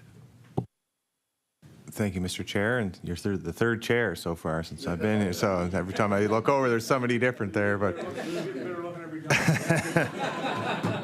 don't know about that. But I didn't hear an answer, respectfully, in terms of what's changing in the regulatory framework, because I think that's what most pragmatic people that accept that natural resource development will have to be. It's always been a part of the strength of our base of our economy. We're an export-based province, and fisheries and agriculture and all these sectors need to continue to thrive. But the minister's really not advocating specifically for.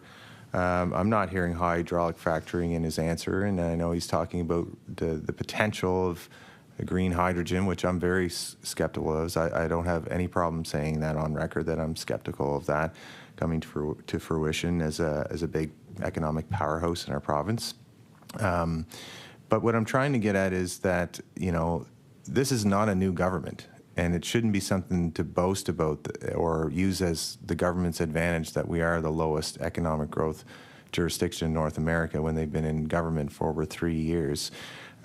When our mineral claims have been going down every year since this government is taking over, and they're talking about the importance of harvesting critical minerals. And I'm not actually blaming the government for that, because, again, I go back to the market conditions and the prices of lithium and everything that de-risks the work and the capital that's needed to come into our province to make these projects go. But where I'm trying to go with this is, how does the minister see the Department of Environment, and how does he see them working alongside natural resources and energy on this? And and where is this newfound, so to speak, richness that just didn't exist before?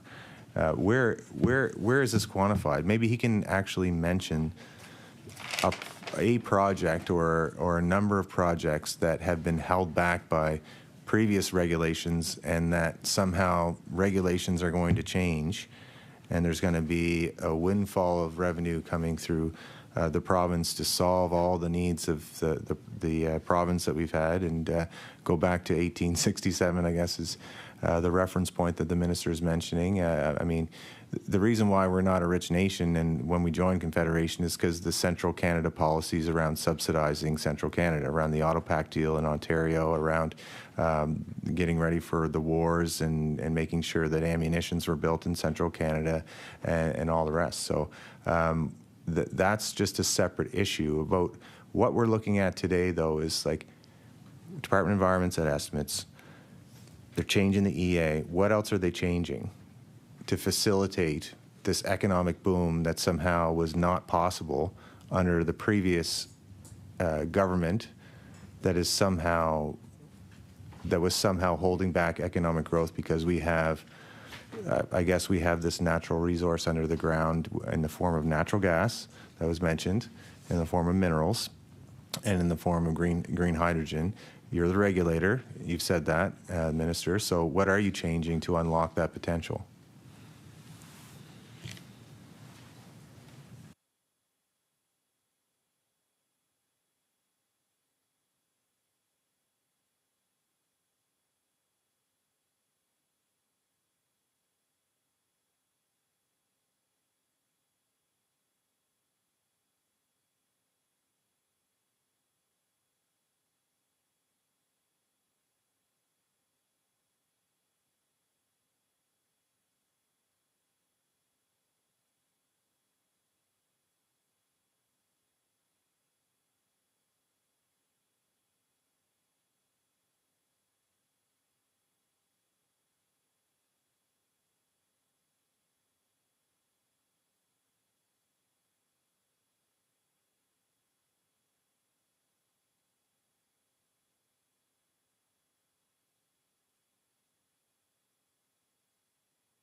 I recognize the Minister of Environment and Climate Change. Thank you, Mr. Chair, and thank you to the member for the comments and questions. And most certainly, these conversations within government aren't happening in isolation. There's always ongoing discussions with natural resources and the Department of Energy, and certainly, as it pertains to the, that question you have. I mean, that I'm no doubt you'll be engaging in a discussion with natural resources and energy on the economic prospects related to new emerging sectors. On the regulatory side, what I'll say is certainly in the last 3 years, we have a proven track record to effectively adapt to new emerging sectors. 14 onshore wind farms have been approved in the last 2 years. This is, I think, a record amount of wind farms that will go into the greening of the grid, that will go towards the green hydrogen sector, that I think all of them have a Mi'kmaq component to those projects. So we're nimble. We're able to adapt to new emerging sectors, whether it's onshore wind, whether it's the green hydrogen sector. And then, of course, if you look at the data that's been provided to me, the wind projects that have been approved, as I said, the 14 of them, the Westchester Wind Project, Benjamin Mill, Mersey River, Goose Harbor Lake Wind Project, Wedgeport Wind, Higgins, Weaver's Mountain, Eller's House, Bear Lake, Kamutuk Wind Power Project, Windy Ridge, Clydesdale, Rodina, Melvin Lake. These are very, very important projects that will contribute to our greening of the grid. And on the regulatory side, we have been able to accommodate this, and as we move forward collectively as a province, as there's new emerging sectors, we have a proven track record. Wind energy is a priority of the Clean Power Plan. Therefore, we need a strong regulatory framework. We have it in place. As a government, as we encourage the responsible development of new emerging sectors, critical minerals, lithium, uranium, we'll be ready to regulate, just like we have been ready to regulate the wind turbines via environmental assessment, via industrial approvals for mining and quarries, and then, of course, our inspection and compliance division. So the foundation is in place. We don't have to reinvent the wheel here. We're regulating now. We're regulating industry now.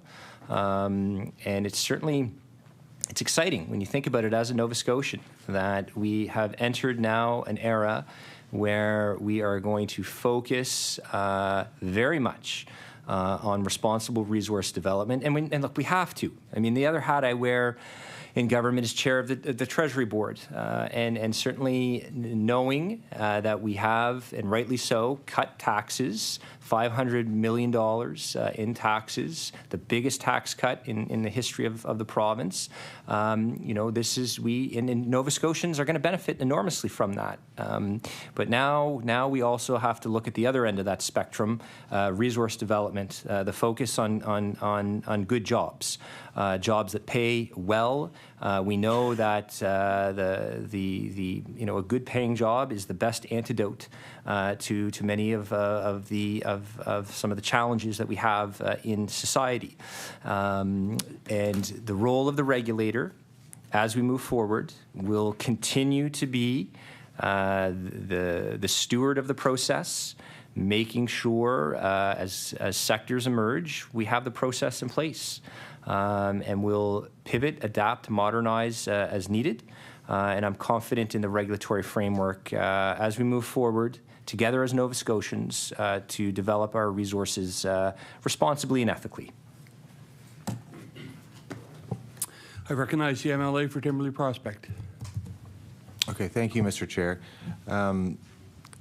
Related, but not directly related, is land protection. And I know the minister has a passion for conservation. He's mentioned it, and there certainly has been some land protected, but I think there is strong relation here, and I am concerned that when we're talking about the conflicts within land, we only have so much Crown land, and a lot of it's private, and there's not a lot of Crown land left with all these competing interests.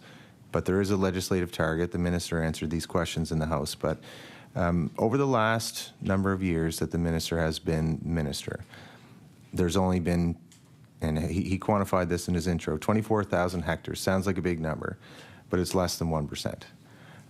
That's a lofty goal to get to 20% by 2030 when we haven't even grown 1% since this new government has taken power and they're in their second term. So, I mean, just a juxtaposition, when Minister Delory was our first Minister of Environment, he protected 150,000 roughly hectares. I'm just doing the math because we were less than 10% in 2013. By the time we left government in 2021, we reached 13%. So the fact that the new government hasn't been able to grow land conservation by even 1% at this point, what gives you confidence? And I'm not challenging the minister's interests. I actually appreciate the passion, and I've been in that position before. But Cabinet needs to approve these through orders and councils. What gives the minister confidence that he can actually achieve the interim target of 15% next year? We are 1 year away, and the minister has to achieve another 1.5%. He's going to have to protect triple, Mr. Chair, what he's been able to protect in one full term in the next 12 months, or by the end of next year, so over 12 months. So he has some time, but a lot less time than he had in his first term. And I think this is the most important question for environmentalists, people that care for the environment, and that's used as a weapon sometimes. And I think people are concerned that to care for the environment, that they might be labeled a special interest, because a lot of people that are in industry don't like protected areas. I know the minister knows that. But it's a fair question to say that what gives the minister confidence that he'll be able to achieve significantly more in the next year than he's achieved in the first 4 years combined to reach that interim target of 15%?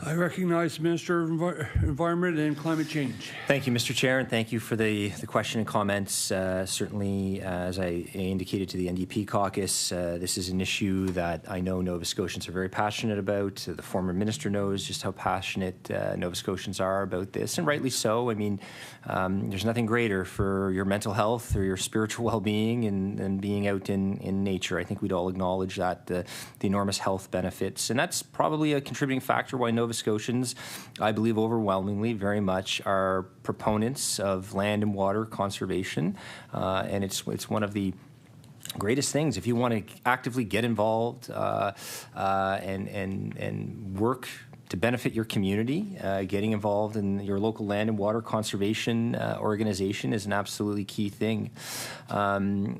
Like the honourable member, I've had the privilege of being able to travel all over the province, meeting Nova Scotians from one end to the other, and I believe there's a clear consensus. They are fans of land and water conservation, and that's why we put the 20% target into the Environmental Goals and Climate Change Reduction Act. That's why we've set the interim target in the Collaborative Protected Areas Strategy of 15%. We're still in the process of finishing up the 2013 Parks and Protected Areas Plan. The member mentioned previous ministers. They worked diligently to implement that plan, and we're finishing that plan up between us and Natural Resources.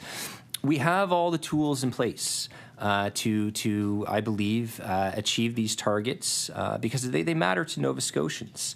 But also developing our resources responsibly matters to Nova Scotians. So we are really at the intersection of sustainable development, doing all of this responsibly. Certainly, as the member knows, this issue elicits a lot of passion, a lot of perspectives.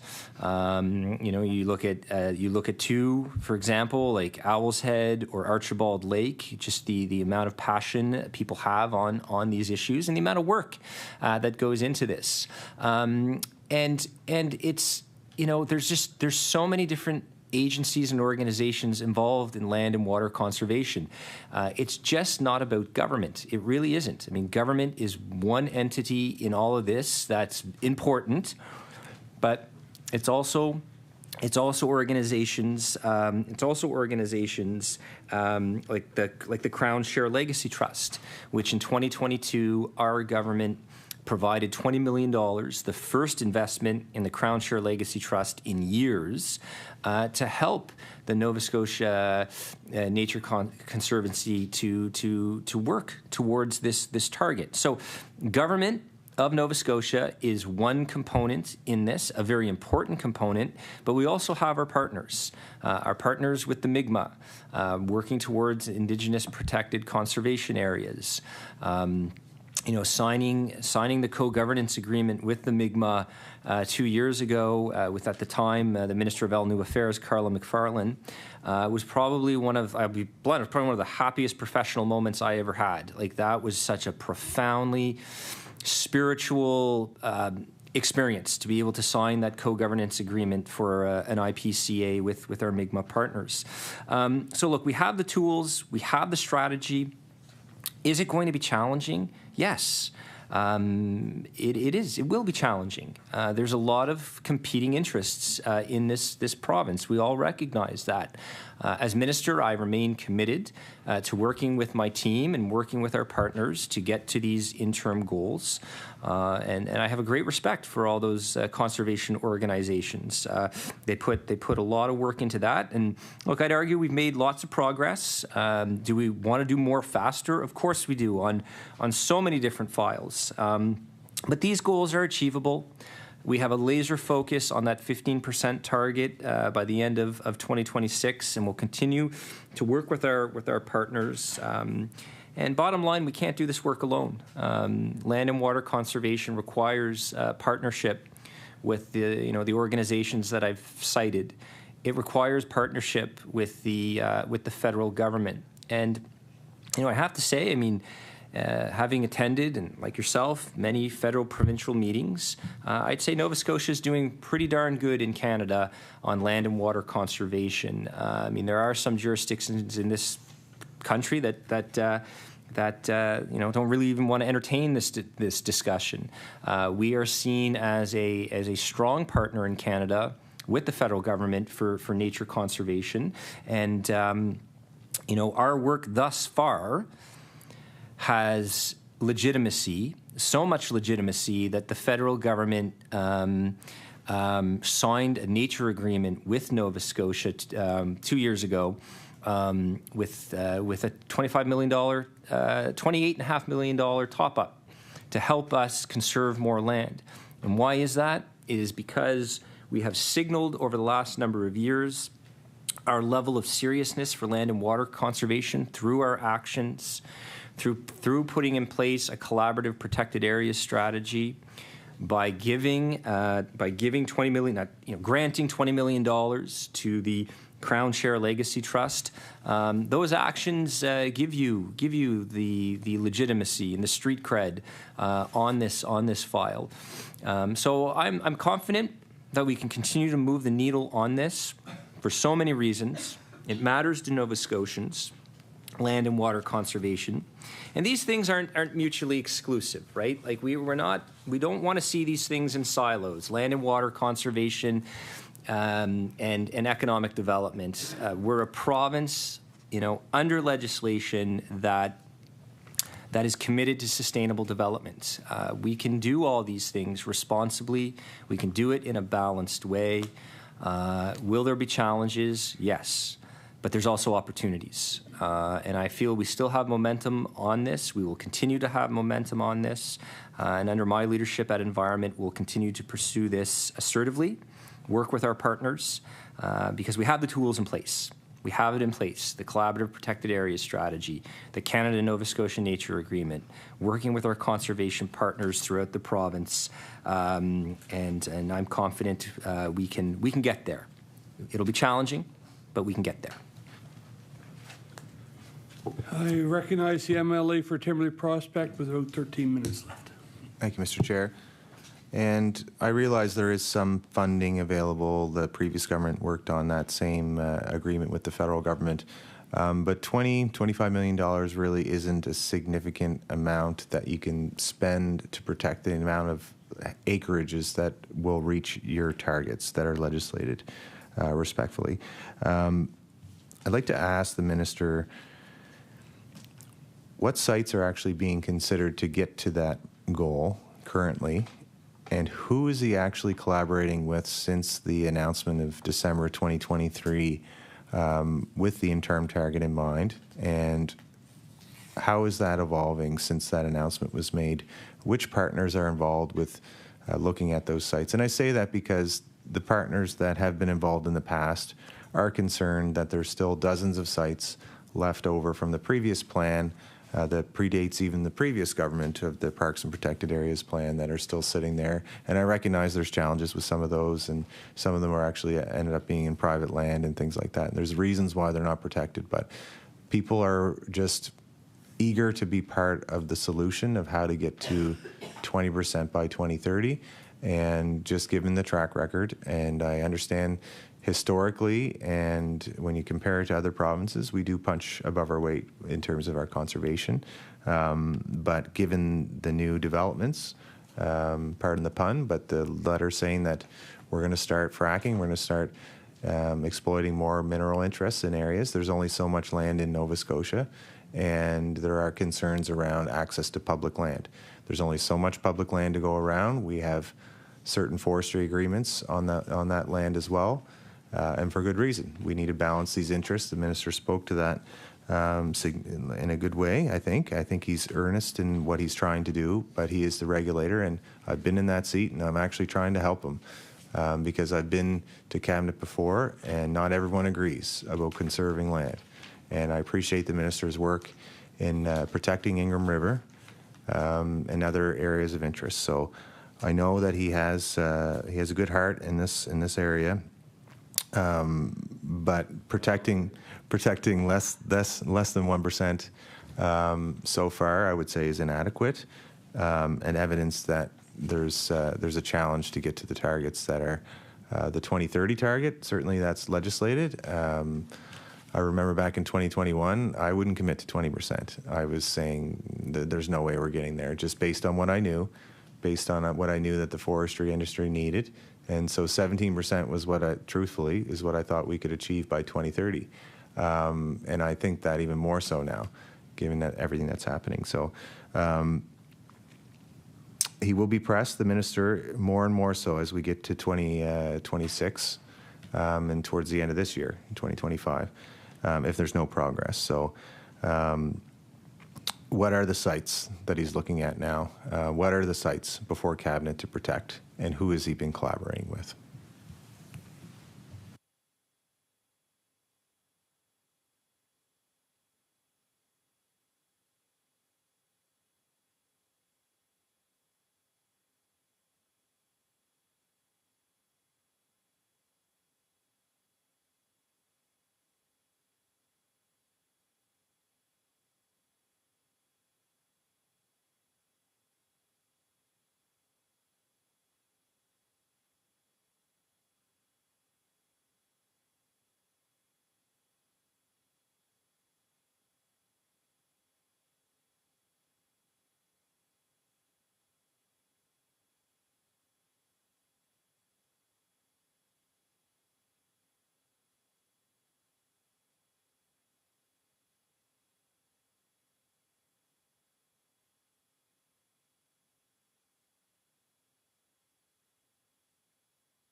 Excuse me, I recognize the Minister of Environment and Climate Change. Thank you, Mr. Chair, and certainly appreciate the comments. But certainly let's have some perspective here. Like $28.5 million from the feds to help us in this process, I think speaks volumes to what we've achieved in the last 3.5 years. $20 million to the Crown Land Legacy Trust, and this can be used. This is going to be used to leverage.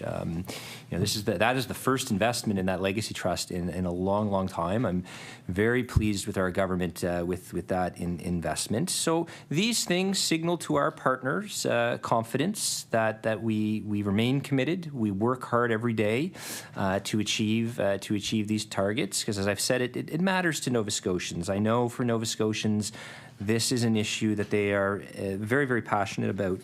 So our process moving forward will continue to engage with our partners via the Collaborative Protected Areas strategy. We'll obviously continue to complete the PUPA plan from 2013 and working with our partners at Natural Resources, working with our Mi'kmaq partners, specifically through Indigenous protected conservation areas, and of course, leveraging private lands.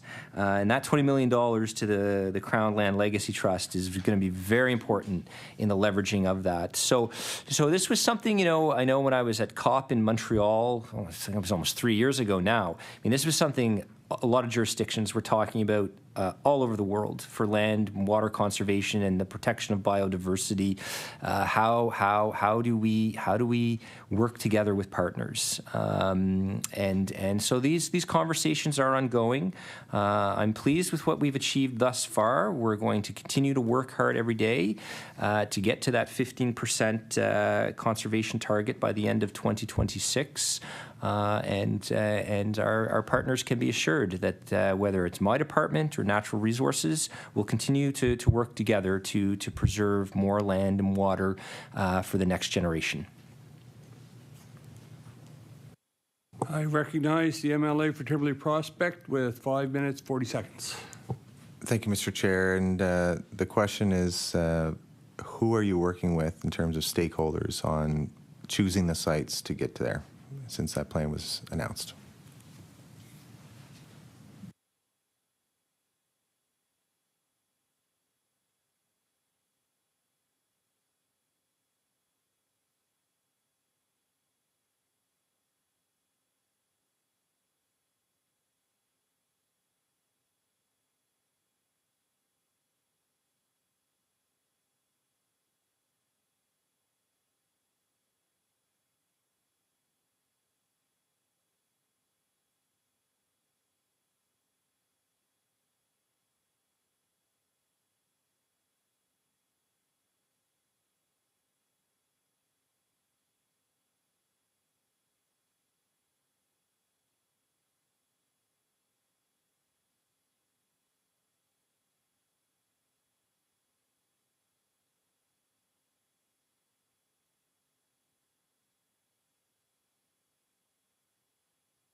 I recognize the Minister of Environment and Climate Change. So thank you, Mr. Chair, and thank you for the questions. Actually, one of the coolest cats I've ever met is a guy by the name of Chris Miller and CPAWS, who I know you know, and very passionate, very knowledgeable. There's an example of my department and CPAWS working together, getting advice. So someone like Mike Lancaster, I've also met with on a few occasions. I very much appreciate his perspective on things and taking me out on sites to learn from his extensive knowledge. That's actually, as my deputy minister knows, any day you can get me out of the office, I'm a happy minister. I love working in the office, but I'm much happier being outdoors, as I think most of us would be. So the work is ongoing with our key stakeholders, and I have many different entities, organizations that I consult with, whether it's with our Mi'kmaq partners, someone like Clifford Paul, who took my team and I 3 years ago. It'll be 3 years this summer to Glooscap, listening and learning from the traditional knowledge. of folks in the Mi'kmaq Nation, and certainly, I think of people like Bonnie Sutherland. We've worked with Bonnie and her team extensively, and certainly I have, as the former minister knows, I have access to the roundtable. The Minister's Roundtable on Sustainable Prosperity, which meets every 2 months. When I became minister, I discovered it only met once a year, and we reactivated that roundtable so that we meet every 2 months, and that roundtable is comprised of experts, very knowledgeable people who provide advice to myself and my team on sustainable prosperity and on many different topics related to climate change policy. And one group I've really come to appreciate and respect is the Youth Climate Council, which was established under our climate plan. As the honourable member knows, this was established to ensure young people have a formal voice, a formal platform, access to the Minister of Environment and the team, and other ministers as well. We've invited other ministers, whether it's the Minister of Education, the Minister of Youth. Minister Martin will be joining me at future meetings so that we can engage our young people and listen to them and understand where they're coming from. The decisions we're making are going to have, as we all know, a huge impact on the next generation, especially with a vision that we've laid out for Nova Scotia, responsible resource development. So we continue to engage. I'd like to think I've built some good relationships with some of these key individuals, and these are individuals that I've come to respect and appreciate, and and have gotten to know at various conferences and various meetings over the last number of years. And I can tell you, I mean, there's always, as the member knows, the honourable member knows, there's always active engagement with staff at Environment with these organizations, and I always welcome an opportunity to chat with folks, certainly when it comes to the topic of land and water conservation. So we continue to engage with the Mi'kmaq. We continue to engage with our stakeholders on this topic of land and water conservation and the protection of biodiversity.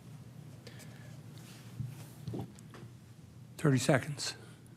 The Honourable Member or MLA for Timberley Prospect.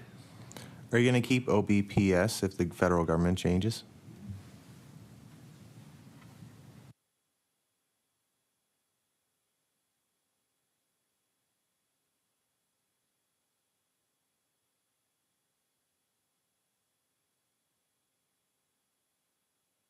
Order.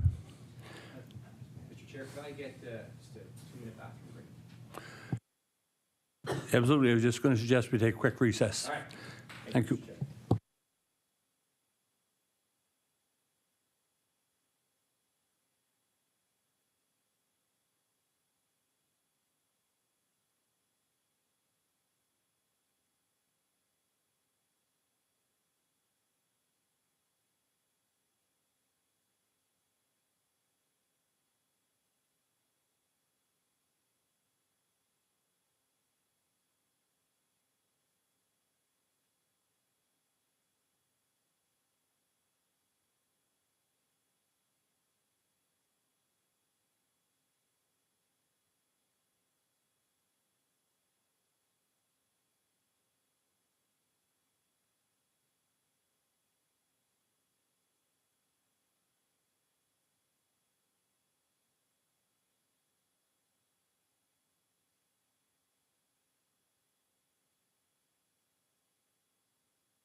order.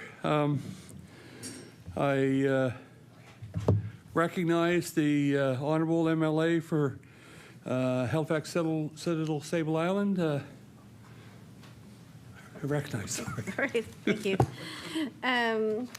The minister has talked a couple times about the Nova Scotia Youth Climate Council, and I wanted to ask a few questions about that. So I think the minister knows I did a ton of work in youth engagement before being elected. So, you know, in mental health and physical health, on environmental issues, on things like lowering the voting age. So a wide range of things here in Nova Scotia, or, you know, limited to an organization or national or international. And, you know, around the practice of youth engagement, I mean, there's been a lot of work done to sort of create an understanding of what best practices are in youth engagement, how you evaluate the outcomes in youth engagement, you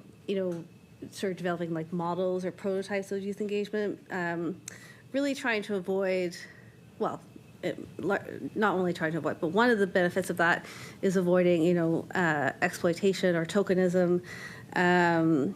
And, you know, certainly for me, you know, when I worked with organizations to develop youth councils or worked with my own youth councils, you know, definitely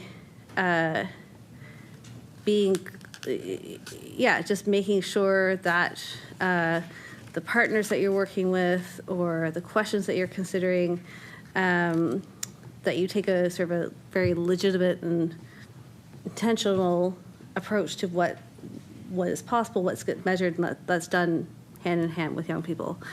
So I'm wondering, with the Youth Climate Council, has there been a youth engagement model chosen? And is there an evaluation of the council ongoing, and what are the outcome measures? And I'm also wondering, you know, there was some media in this past August about the Youth Climate Council, and, you know, I guess there was some people who spoke by name and some people who spoke off the record, but there was you know, some mixed reviews of the feeling of being used as tokens. So I'm wondering, based on that, you know, based on that information, based on any evaluation that you have done, have you made any changes in the past number of months to how the Youth Council is run and managed?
I recognize the Honourable Minister of Environment and Climate Change. Thank you, Mr. Chair, and I want to thank the honourable member for the question and thank the honourable member for the advocacy work that you've done over the years with youth.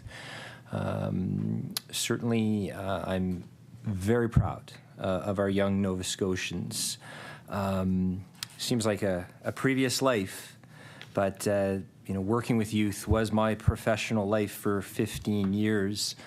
I haven't officially been a teacher in almost 9 years, actually to the point where one of my daughters was like, I have no memory whatsoever of you, Dad, of being a teacher. You've always just been a politician. I'm like, oh my gosh, right? So, but at one time, I mean, this was my thing, right? I so enjoyed working with young Nova Scotians in my capacity as a high school teacher in Dartmouth, and certainly working with them to understand history and understand politics and understand public policy and to be involved and be engaged and, challenging them, like, what will you do to improve your community, your province, your country, your world? What will be your contribution? To try to engage and inspire young people to be a part of the process, to be a part of the conversation.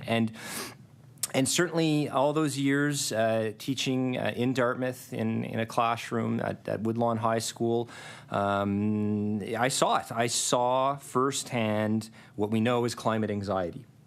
And young Nova Scotians, it's a very challenging time. Not only are they witnessing profound changes to our climate that are resulting in extreme weather events, but they're also subject to the most extraordinary times. Obviously, everything with the Trump tariffs. Obviously, everything that's happening south of the border. It's never was easy to be young, and it's very challenging in this age for young Nova Scotians. And so, for me personally, like in any leadership position I think anyone has, if you're privileged to be there, what do you want to achieve? And I feel our team at Environment, we've achieved a lot in 3.5 years. The Deputy Minister and I and our team, we've achieved a lot. And I'm proud of everything. But in particular, one thing I'm really, really pleased with is the creation of the Youth Climate Council. And this council isn't operated by the government of Nova Scotia. It's operated by our trusted partner in the delivery of our climate change programming through the Clean Foundation. And I just want to take this moment and give a shout out to every single staff at the Clean Foundation, in particular to Scott Skinner and the leadership that Scott has shown over the years and the incredible staff that's there. And the Clean Foundation, a not-for-profit, as you know, delivers many of the government of Nova Scotia's programming, including the facilitation of the Youth Climate Council. And I've had the opportunity to attend every single meeting. I met with the Climate Council, the Youth Climate Council, last week on Zoom. And it was it's incredible, the energy. So optimistic and tough questions being asked, big discussions. And I so enjoy my engagement with them. You learn so much from them, and they're passionate, and they're doing a great job. And certainly the Clean Foundation, they're highly experienced staff that absolutely they are working with that council. We have some returning members this year. The previous members, I want to thank them for their service on the council. The advice and recommendations they provide are greatly appreciated. To answer your question directly, yes, we evaluate. There is a formal process for feedback. And what we heard was very positive. There's lots of strength of the council. We're building on that strength, and obviously we always have a commitment on every level of what we do to improving things. And one of the things I'm really proud. I'm proud of them all. But one of the things I'm in particular very proud of is the creation of the Youth Climate Bursary program. an incredible bursary that they created. So I commend them for the work that they're doing. I look forward to the ongoing engagement. Many of the questions they've had have related to advanced education and education. So at a few of the meetings, I've had other ministers join me. I've asked our Minister of Youth, Minister Leah Martin, to attend these meetings with me moving forward in her capacity as Minister responsible for Nova Scotia youth. So we're always improving, we're always engaging, listening to the voices of young people. It's very important to me, and I know it's very important to the member. The decisions we're making here, I know we don't take lightly as government, as a legislature. We want the best for our youth, and one of the most basic things that we can do as leaders is making sure they're a part of the conversation, making sure they have access to not only the Minister of Environment, but other ministers, where climate change policy impacts their lives. So yes, there is a feedback process. I'm thankful to the Clean Foundation for creating a really strong structure to facilitate the Youth Climate Council. I'm proud of all our young Nova Scotians who I know are very passionate about the future and want the best for the future of this province. And this is a platform that allows them to have access, to have their voices heard. And I encourage all young Nova Scotians, and I encourage our regional centres for education and our Conseil scolaire acadien provincial to promote this. We want as many young people in Nova Scotia to apply to the Youth Climate Council and have an opportunity to serve their province, giving advice to ministers on what the best policies are moving forward, and have good debates and discussion. I mean, that's all part of the maturation process, right?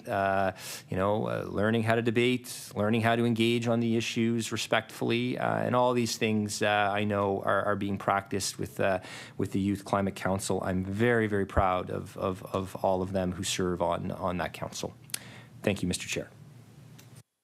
I recognize the Honourable MLA for Halifax Central Sable Island.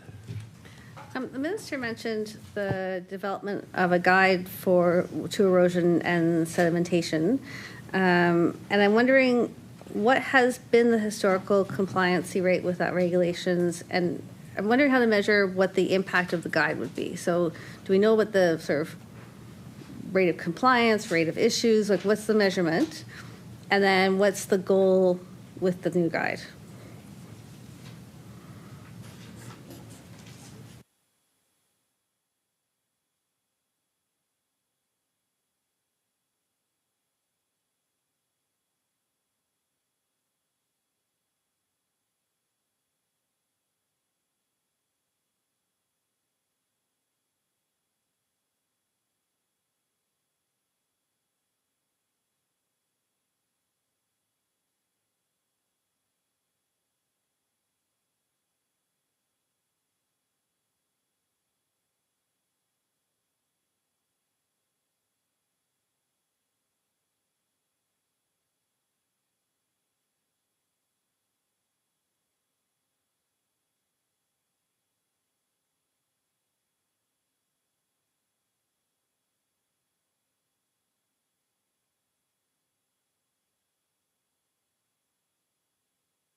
I recognize the Honourable Minister of Environment and Climate Change. Thank you, Mr. Chair, and certainly, water health is something that's very, very important to Nova Scotians. One of my kids is a fan of Matt Mays. He has this famous song, "The City of Lakes." At the end of the day, I will return to the City of Lakes.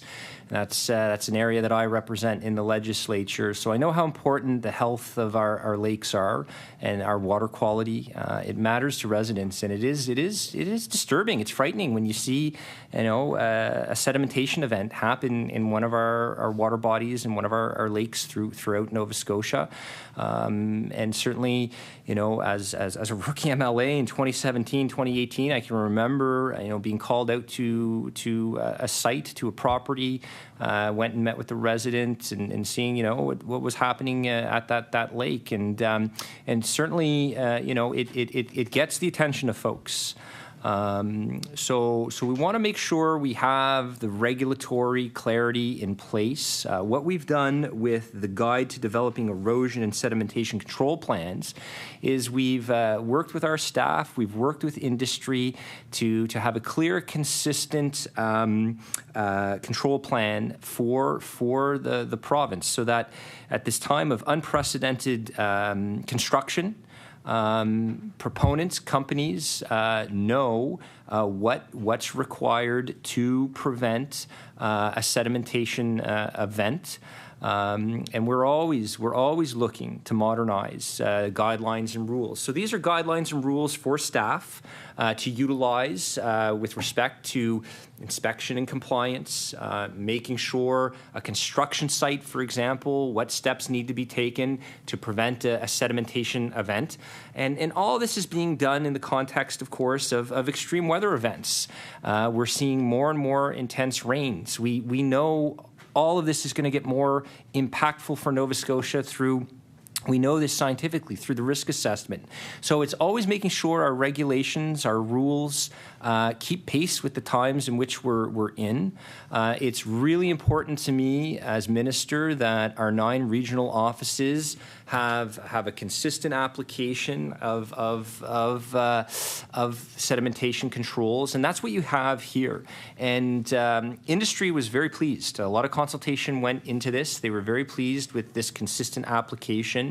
What do we need to do to ensure, we mitigate, prevent sedimentation events in our lakes. And a shout out to my team. I know when an extreme weather event is about to occur, and I think there's some extreme rains and winds coming tonight.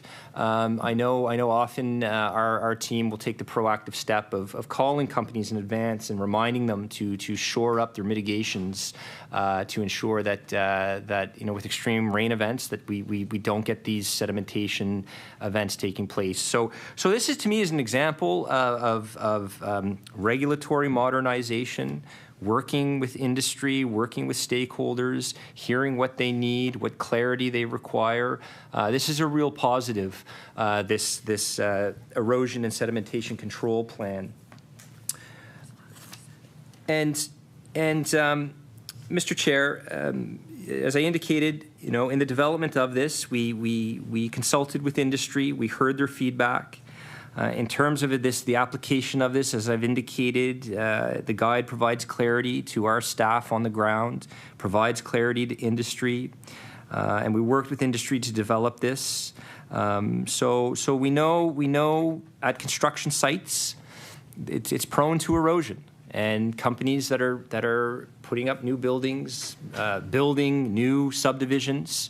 We need to make sure that the mechanisms are in place to prevent this, and if it does happen, the steps needed to be taken by that company, by that proponent to remedy that. And so certainly this is an example, I would argue, of making things more efficient, making regulations clearer, making regulations modern. And I think this was the first time we updated this in quite some time, I think since the late 1990s, early 2000s.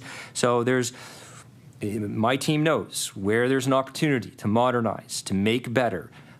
We do that. Why are we doing it this way? Should we be doing it that way? Can we make it clearer? How do we make it more efficient? Especially in a time of unprecedented growth in the province and the incredible opportunities that will come our way. So this guide to developing erosion and sedimentation control plan, I think, is an example of service efficiency. It's an example of modernization. It's an example of just implementing best practice to ensure our residents and industry are set up for success. Our lakes and water bodies are protected from sedimentation events. And absolutely, I want to thank the team that worked on the development of the guide to developing erosion and sedimentation control plans. I recognize the Honourable MLA for Halifax, Sidney, Sable Island. Thank you. So, I mean, one of the things I've been trying to get at in our time together is really some information about, like, our outcomes, our goals. So I appreciate the commitment to modernization and service efficiency.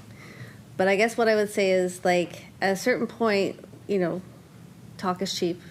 And you can tell me, but I'd rather you show me. I'd rather you show Nova Scotians. So, you know, in terms of, the question I asked was, what are the outcome goals, or why, like, you improved the guide, how are you going to know if that was worth the time, effort, and money? How are you going to know? Like, there could be really, like, basic, simple output measures, like doing an industry survey, for instance. You could have been looking at things like, I don't know, whether it was inspection time, compliance rate. Like, I'm not sure what the measures could be, but I guess, you know, the minister and I have like 20 some minutes left together. 37 minutes to get 30 minutes left together, and I have heard all of the great words and the pleasure and passion the minister has for the work.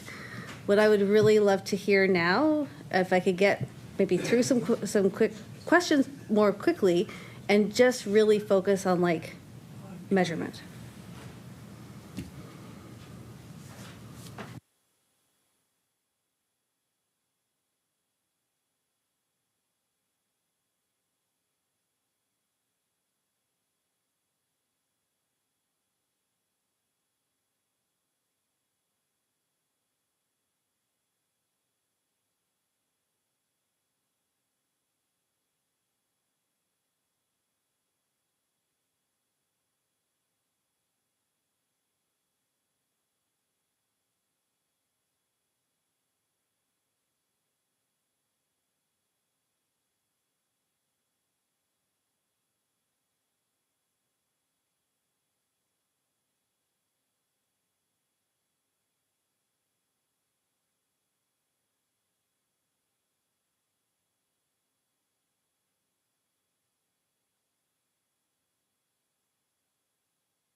I recognize the Honourable Minister of Environment and Climate Change. Thank you, Mr. Chair, and thank you for the question. Yes, certainly. I mean, the measurement of outcomes is absolutely key in the modernization and delivering best practice. Certainly, our inspection and compliance and enforcement division, we track this. We know that, as I've indicated previously, I mean, we've had 16,457 approvals and permits issued. Inspections, 16,848 inspections in 2024. just in 1 year alone, that's remarkable. 1,356 complaint responses. So we track, we monitor. That's extremely important. You know, we definitely we have a lot of work that we do. Whether it's, you know, if they're tracking sedimentation events, we can work on getting you that specific information on that. But if, you know, if you look at our client services, whether it's being on site and reporting an incident, I mean, we've had 101 clients supported by the business relationship managers. We've had 86 referrals handled by our funding navigators. 85% of our staff have participated in training to build client service excellent competencies.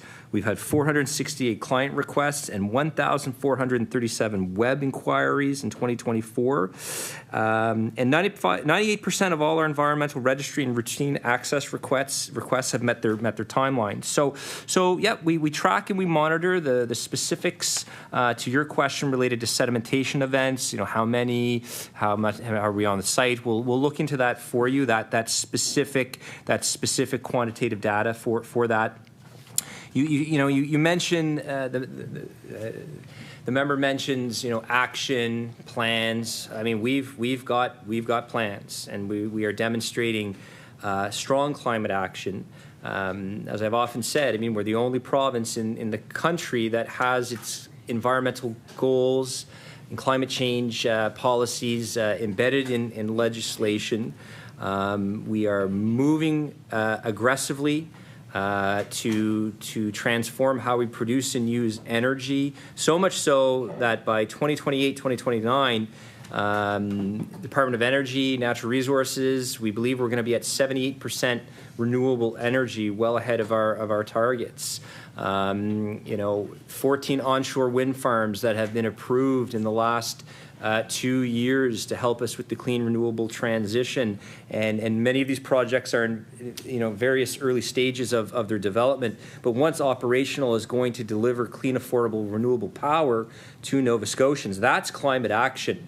Nova Scotians want practical, realistic alternatives to fossil fuels, and government is helping facilitate that, along with holding industry accountable. We have in place an output-based pricing system that holds large industry accountable for their emissions. And as I indicated in my opening remarks, all of those 15 major industries that are regulated by OBPS are compliant with our regulations on this.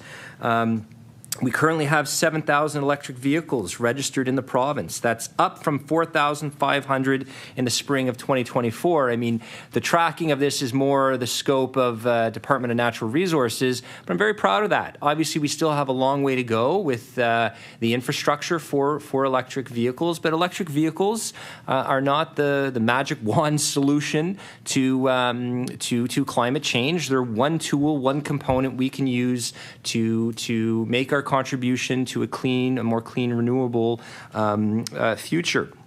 Since 2005, Mr. Chair, Nova Scotia has reduced its greenhouse gas emissions by 35.2%. That is incredible.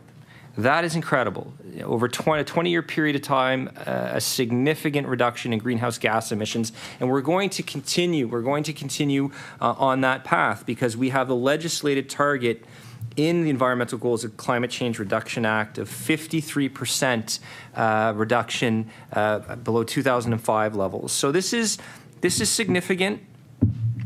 You know, we have everything embedded as the foundation in the Environmental Goals and Climate Change Reduction Act. And then from there, you have your climate change plan, which my department is in charge of monitoring and tracking our, you know, the implementation of the 68 goals, which 70% of the implementation resides with my colleague, Minister Rushton at Natural Resources. But we're always working together to implement these things. You look at again, like our climate change plan.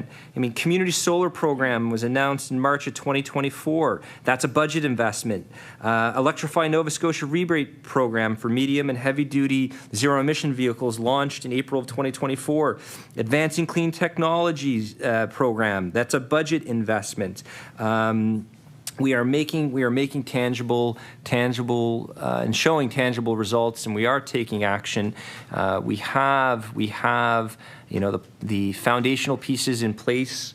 We work hard every day with other government departments to ensure we remain a leader on climate action. And that's what it's about, taking action and ensuring a transition to clean, renewable energy, getting off coal by 2030. These are tangible products which in the course of time, Nova Scotians are going to see that.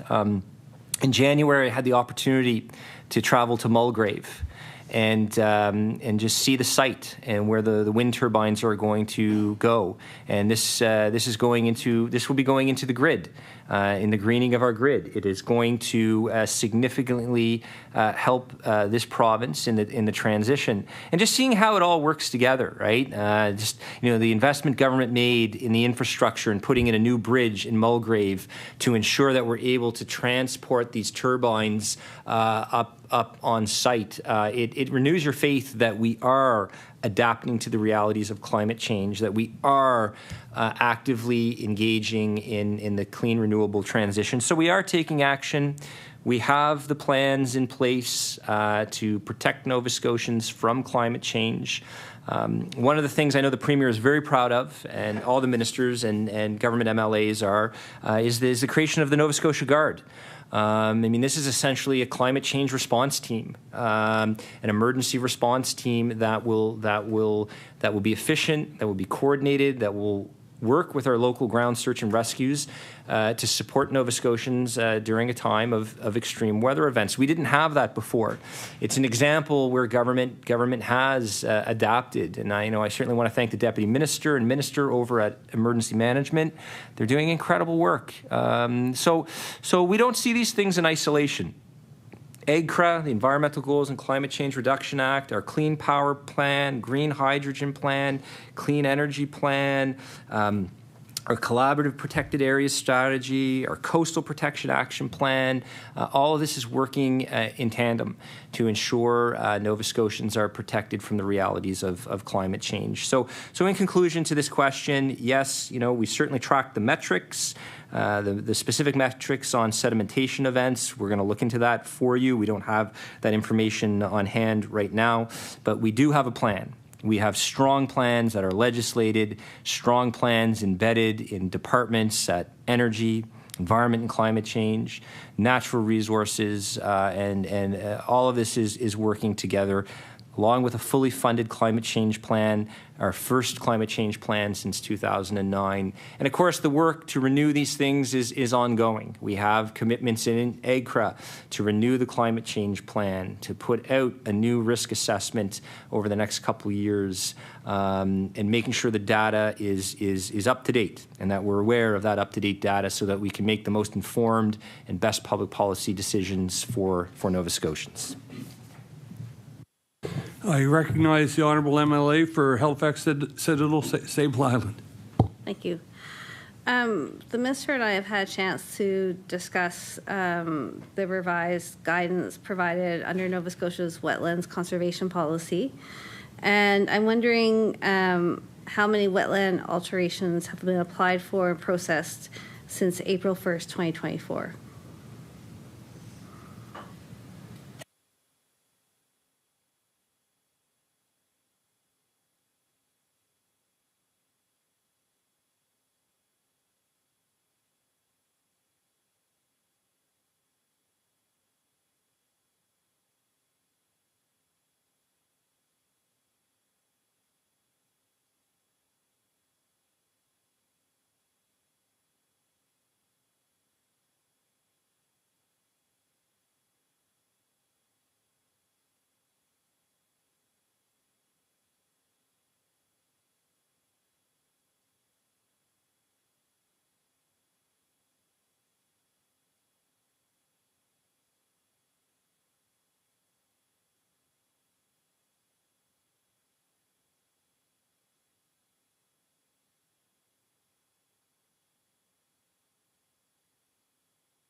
I recognize the Honourable Minister of Environment and Climate Change. Thank you, Mr. Chair, and thank you for the question, and we will get you that information.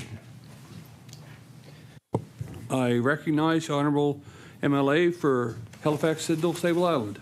Thanks. So under the Coastal Protection Plan, you talked about the work with the 49 municipal units. How many units now have coastal protection regulations or bylaws of their own?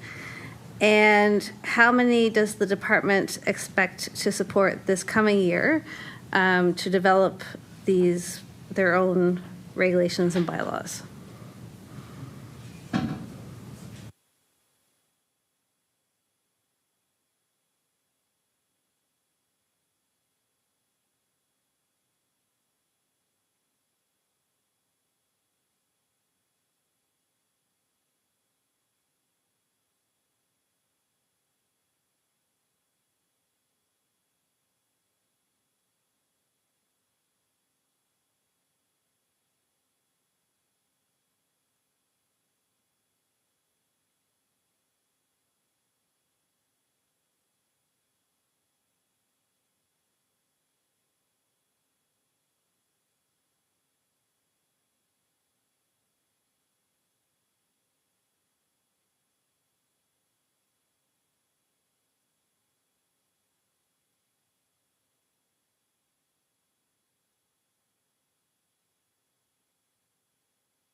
So just for clarity, and I've probably misunderstood the clock here. So total, there's 51 minutes left. There's 21 minutes left for the NDP caucus, and about 25 minutes for the NDP member, and 7 minutes for you to close in that range. I recognize the Honourable MLA for Halifax, Sidney, Sable Island. The minister was just talking about, incentives for e-bikes or e-vehicles, maybe.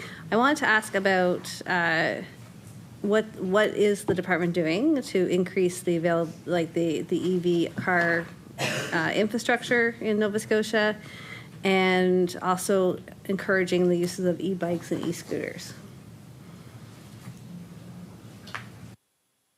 I recognize the Honourable Minister for Environment and Climate Change. So that's a question best answered by the Department of Natural Resources related to bikes, EV bikes. Would you like me to get into the Coastal Action Plan with respect to the municipalities? I didn't get an opportunity to comment on that. Oh, right. Yeah. Okay. Yeah. No. Absolutely. Yeah. Yeah. So we engage, my team engages our municipal units via the Nova Scotia Federation of Municipalities. And I certainly want to thank the NSFM for their incredible work they do, often facilitating great discussions, great actions between the province and our 49 municipal units. Obviously, just, I enjoy people, so I build relationships with folks throughout the province, with various mayors and wardens as much as I can. can, where I can. Time, unfortunately, can be it can be very limited sometimes. But look, we know municipalities. They know their coastline best. Certainly, it's best to get that information from the municipalities. What I can say on our end, we're like the wing person, right? In a flight, we're there to support, because coastal protection is a shared responsibility between the province and the municipalities. And certainly, look, I acknowledge this hasn't been without its controversy, and people are very passionate about this. But we've been clear as a government that as of February 26, 2024, a year ago from yesterday, that we are not going to regulate 13,000 kilometers of diverse coastline from Halifax. And why is that? It's because we don't do the zoning, we don't do the bylaws.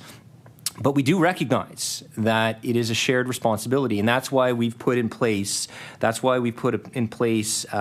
coastal coordinator with the NSFM to help our municipalities develop the bylaws and the zoning rules to ensure residents do not build in unsafe areas. And that's what this is about. Moving forward, we know scientifically where the hazardous areas are along the 13,000 kilometers of coastline of Nova Scotia, and so I think over the past year we've had a lot of great work with the NSFM.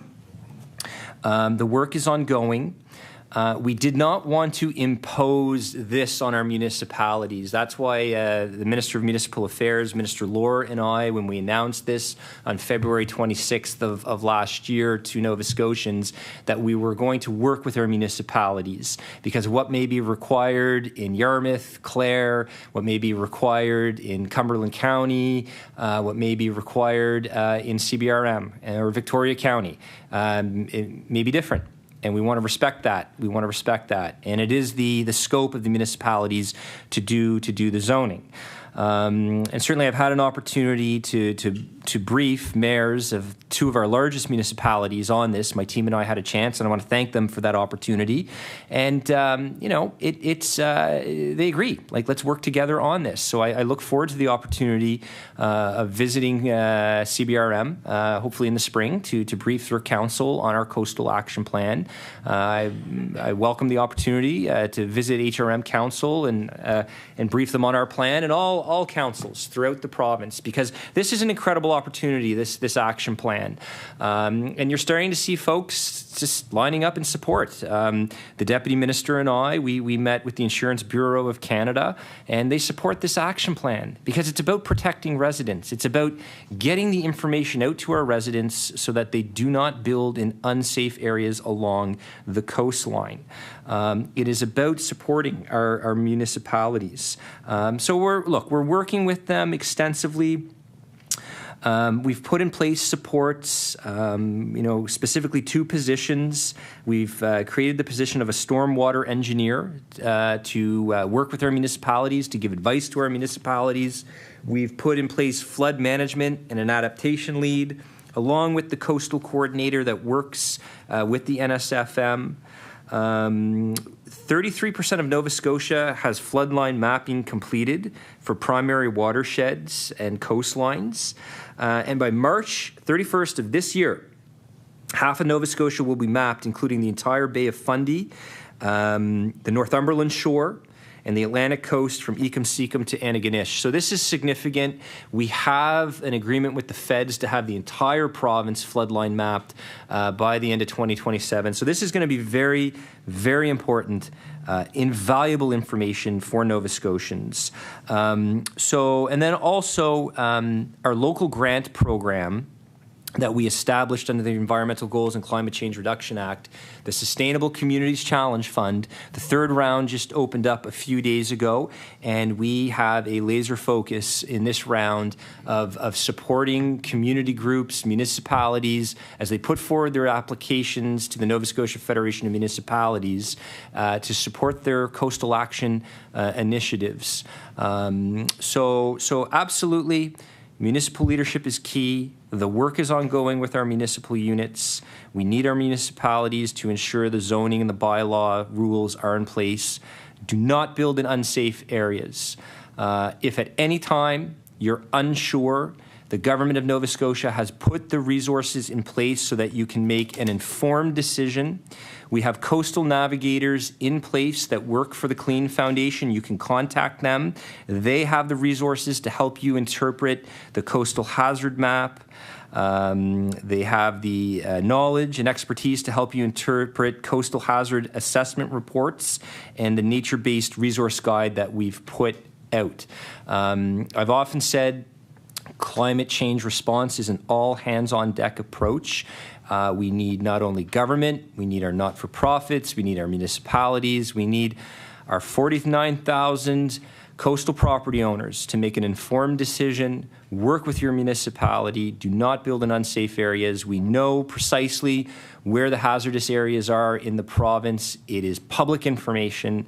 Utilize that. Make an informed decision, work with your municipal unit. You can reach out to my department at any time if you need assistance in interpreting the data and the information.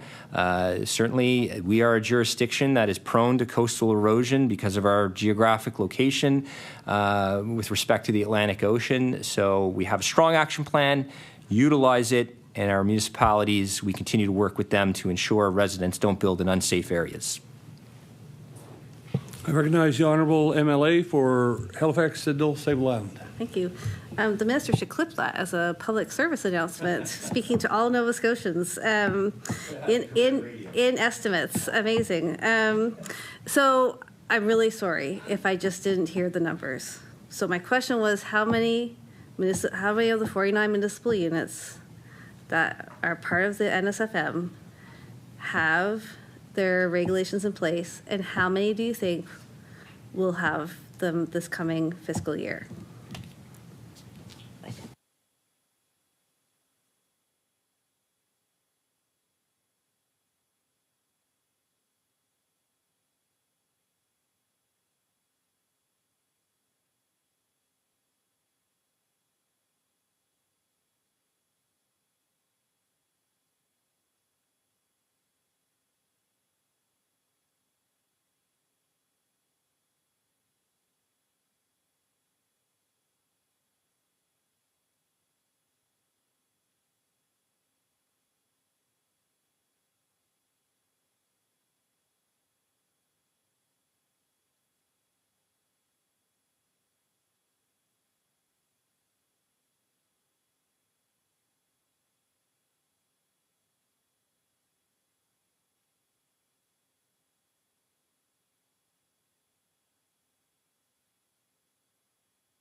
I recognize the Honourable Minister of Environment and Climate Change. Thank you, Mr. Chair, and thank you for the follow-up question. Yes, most certainly. I mean, I think it's best to reach out to the municipalities to see where they're at specifically, but I can tell you the role we play in a shared responsibility is that of support, and that's why our consultant is working with them to create the sample bylaws that they can utilize as a template, as an example, to ensure that the zoning rules are in place, not to build in unsafe areas.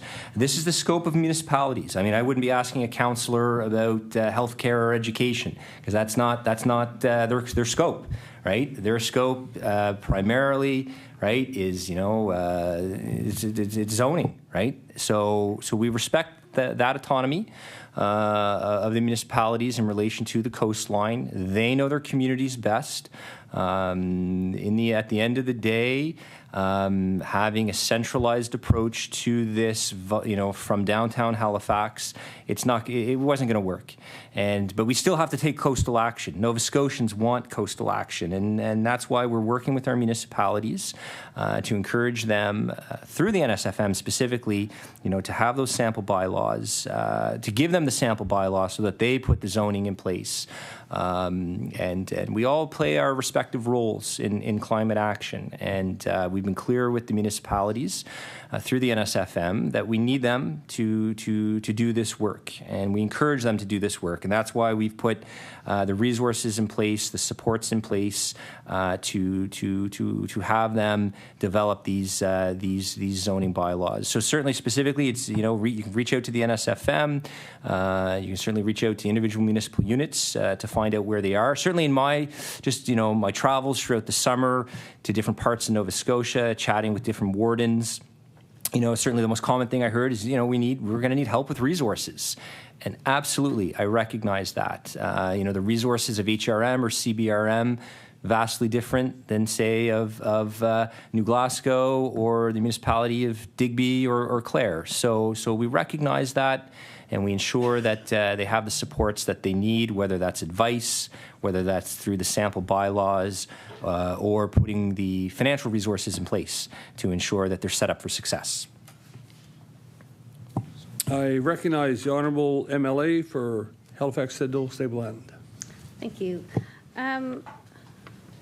So I'm wondering about an update. I can't find an update online. I might be missing it. But there was, in 2023, there was a public consultation process for the development of a waste reduction plan with an ultimate goal of reducing the amount of solid waste that goes into Nova Scotia landfills.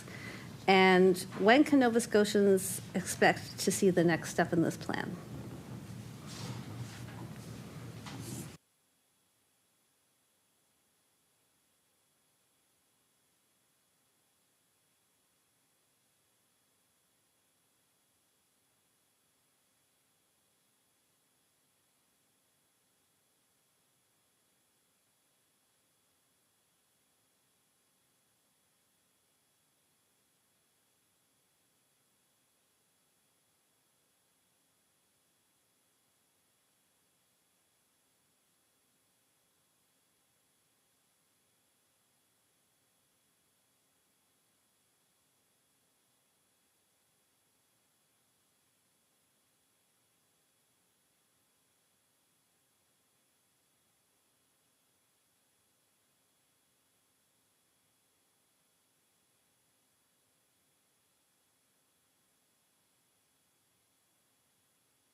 So I recognize the Honourable Minister for Environment and Climate Change. Thank you, Mr. Chair. And thank you for the question with respect to the circular economy. For many decades now, Nova Scotia has been a leader on the circular economy, on waste reduction. We have a Crown Corp specifically set up to help facilitate the waste reduction. As you all probably know, Divert Nova Scotia. I think the chair over here spent some time serving on the board of Divert, and they do incredible work. And so absolutely, the work remains ongoing. Currently, Nova Scotia, on average, per person, probably, tosses away into our landfills about 400 kilos of, for lack of a better term, garbage. And we want to continue to reduce that. We have to reduce that. That's one absolute key tool in our sustainable development approach. Just being a good steward of the environment. Don't litter. And actually, I think it was last year. Remember, some of you may recall Eddie, the puppet from the Clean Foundation, was at the legislature, and Eddie's done some incredible work over the years, educating our youth on the importance of waste reduction. And certainly, Eddie's a bit of a local hero in many respects among our youth. So look, we take this very seriously. So much so, actually, even before I was appointed Minister of the Environment, I remember getting a phone call from a local councillor asking me, are you going to implement extended producer responsibility? And I had to pull over on the side of the road, and I said, what extended producer responsibility, what are you talking about? And it was explained to me, it's the importance of changing responsibility of municipalities over this, of recycling over to the private sector, so that they take more of a role in this as we move forward. And we were actually one of the last jurisdictions to move to extended producer responsibility. It was one of, it was talked about for many, many years. So the work is ongoing. We want to ensure any change we bring in at any time doesn't have any impact on affordability in a time of record inflation, in a time of looming tariffs from the U.S. administration, the Trump tariffs. So the work is ongoing, but we've achieved incredible work thus far on waste reduction. Our municipalities have as well. And, I've had the opportunity to visit many of our recycling depots throughout the province and seeing the incredible work that's taking place. And, I think back to last spring, attending an event at Nova Scotia Community College. I think it was the Akerley campus. Yeah, it's my community in Dartmouth East, and just seeing so many young people attend that event, just in celebration of recycling. And we now at various depots throughout the province, you can take your home appliances now for recycling, whether it's your old toaster, whether it's a hair dryer. I mean, there's something I haven't used in many years, but you can now bring that. You can now bring that to your local recycling depot. So in conclusion, the work is ongoing on that strategy. We always keep a close eye, making sure any strategy or action we put in place won't impact affordability. But we are, through Divert Nova Scotia, actively implementing our extended producer responsibility programs, which is a game changer. I know our municipalities were very pleased when the province adopted that. So we continue to work hard. We continue to work to strengthen the circular economy. And actually, one of the big lifts that we've achieved in the last couple of years is implementing extended producer responsibility. Thank you, Mr. Chair. I recognize the Honourable MLA for Halifax Sydney Sable Island with 3 minutes, 25 seconds. Okay. Has the minister had conversations with his colleagues about removing Sandy Lake from the list of special planning areas?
I recognize the Honourable Minister for Environment and Climate Change with 2 minutes. Thank you, Mr. Chair. I appreciate the question. That's a question more appropriate for the Department of Municipal Affairs. That's not the scope of the neutral regulator. Again, I mean, the main scope of what we do at Environment is regulate industry and to ensure that they're not damaging the environment and human health, and obviously leading our response to climate change within government and within the province. So definitely, I would direct that question to Municipal Affairs. I recognize the Honourable MLA for Halifax Sydney Sable Island with 126.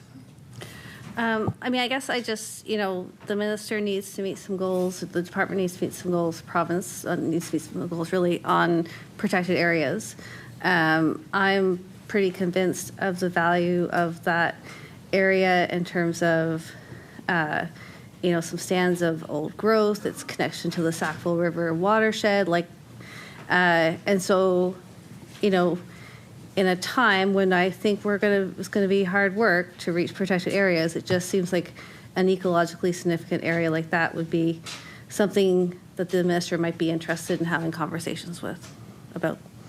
And with that, I don't think I have any other questions.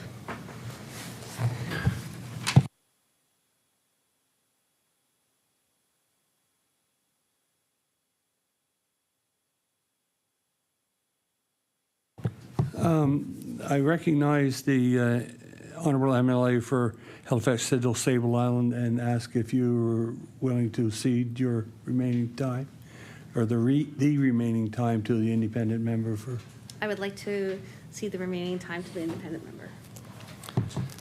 Thank you, and I will recognize the Honourable MLA for Cumberland North with about 22 minutes. Thank you, Mr. Chair, and thank you to my colleague for the time.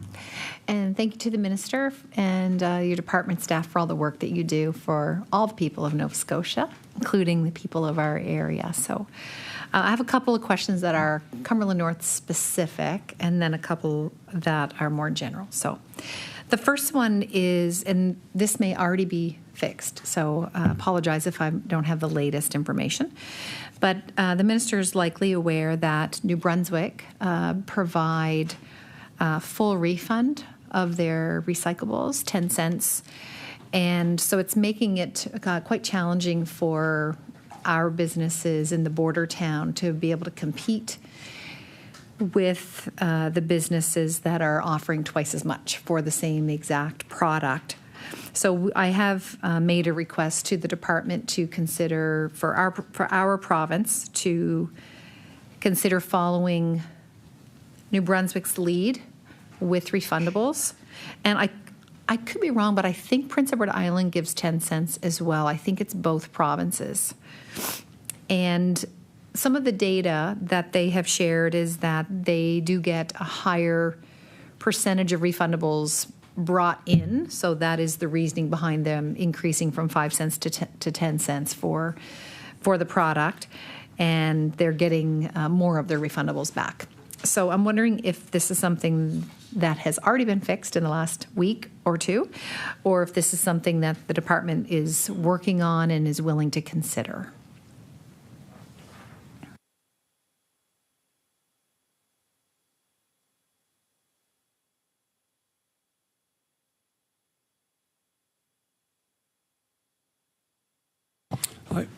I recognize the Honourable Minister for Environment and Climate Change. Thank you, Mr. Chair, and thank you very much for the question. Certainly, this is on my radar. This has come up. Actually, I remember us chatting about this in Ottawa with Prince Edward Island at a federal provincial meeting, and so absolutely, I'm aware of the issues in your area and what's happening vis-a-vis the New Brunswick depots and so forth. So certainly it's on the radar screen. My staff is engaged with staff and PEI in New Brunswick to discuss this. I've asked for a feasibility study. To be blunt, absolutely, I see the issue. As minister, I don't want to do anything that could cause any further increase to the cost of living. So there's a lot to factor in here, but certainly I want to assure the member that this is on the radar screen. We are evaluating. We continue to monitor the implementation in New Brunswick and PEI. We continue to engage with Divert Nova Scotia, and certainly once this feasibility study is complete. And that study will consult with Nova Scotians, municipalities, business, diversion programs led by Divert Nova Scotia. And once that feasibility study is complete, we will analyze, have a look, and no doubt arrive at some point at a decision point here. I recognize the Honourable MLA for Cumberland North. Thank you, Mr. Chair, and thank you to the Minister, and I appreciate the department's work on this. And I'm a little biased, but I know that the women and men that are working in this industry and our border community are such good people and hardworking people, and they, this has really impacted their revenue, obviously, because people are, if they can get double, they're going to do that across the border. And we have all kinds of, I love the fact that interprovincial barriers is on the agenda right now, because we experience so many barriers day to day, right, in our border community. We see them firsthand. And this is just a small one, but it's big to the people that run these businesses. I want to just make a couple other points, and that it likely is only affecting the businesses in Cumberland County. They often say that Nova Scotia ends at the pass, but the reality is there is, a large area there that there's not a lot of population, and it's really affecting probably the businesses in Amherst mostly. And the other thing and the minister likely knows this already, but something to consider is a lot of the people that are taking back refundables and asking for them are at least in our community, a lot of times they're people that are struggling in poverty, and this is often their source of income. And certainly, just if the minister and the department wanted to even take that into consideration, and oftentimes these are people that are driving and collect on their bicycles, so they're not the people going across the border getting double the money over an ALAC, but it would really make a big difference in the lives of some of these individuals that for some, this is their only source of income, is getting refunds on these recyclables. So I did want to mention that, and hopefully for the businesses in my area that are in this business, hopefully they can start getting the same as New Brunswick and PEI counterparts. Another question that I have for the minister and the department is around well water testing. So I've brought this up to the minister before, and there's a couple of reasons why I think this is important. I've brought this up before because we have a lot of residents in Cumberland North that have their own wells. They don't have municipal infrastructure. In my area, the town of Amherst would obviously have that, as well as now the village of Pugwash, but all of the rest of the area from Malagash to the town limits have their own wells. And we have high levels of cyanide as well as, I believe, uranium in our water. So there's a lot of people with wells that possibly don't have safe drinking water or borderline. So this has always been a bit of a concern and on my radar. But more so recently, Minister, and I don't know if the minister has seen this in the news or not, but there are quite a few people, at least in my area, that are suffering with this mysterious neurodegenerative brain illness. And it's been more in the news in New Brunswick, but we have patients in Cumberland County that are suffering from this as well. They see a neurologist in Moncton because of the proximity. That's where our family physicians refer to neurology, is in Moncton. So they're seeing the neurologist there. And thankfully, in the last couple of months, our medical officer of health and our minister of health have agreed to work with New Brunswick on looking at the data and looking at how many people here in Nova Scotia are maybe in the same boat.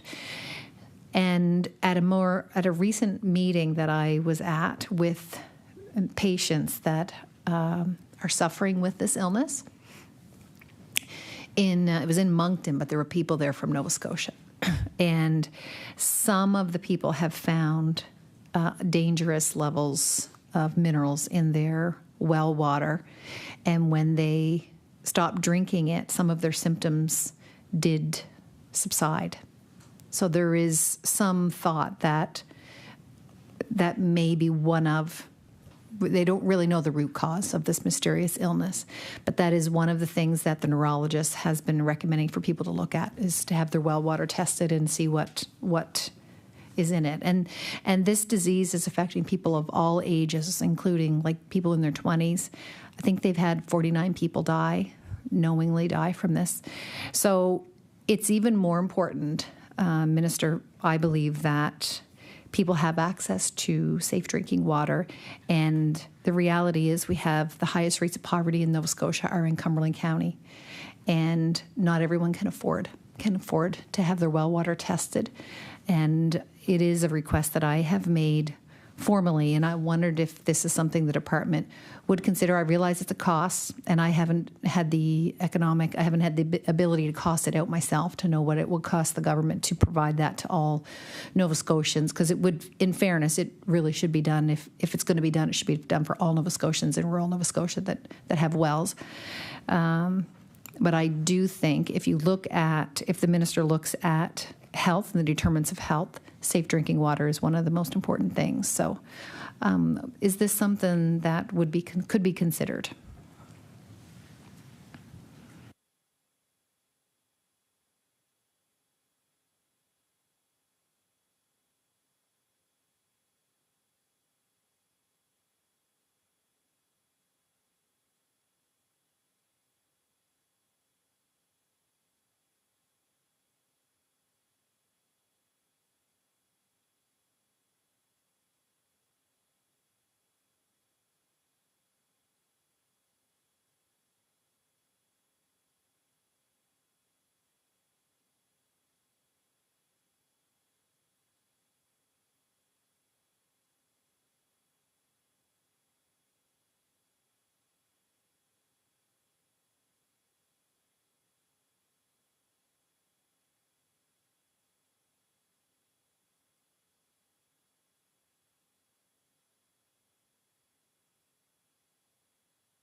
I recognize the Honourable Minister for Environment and Climate Change.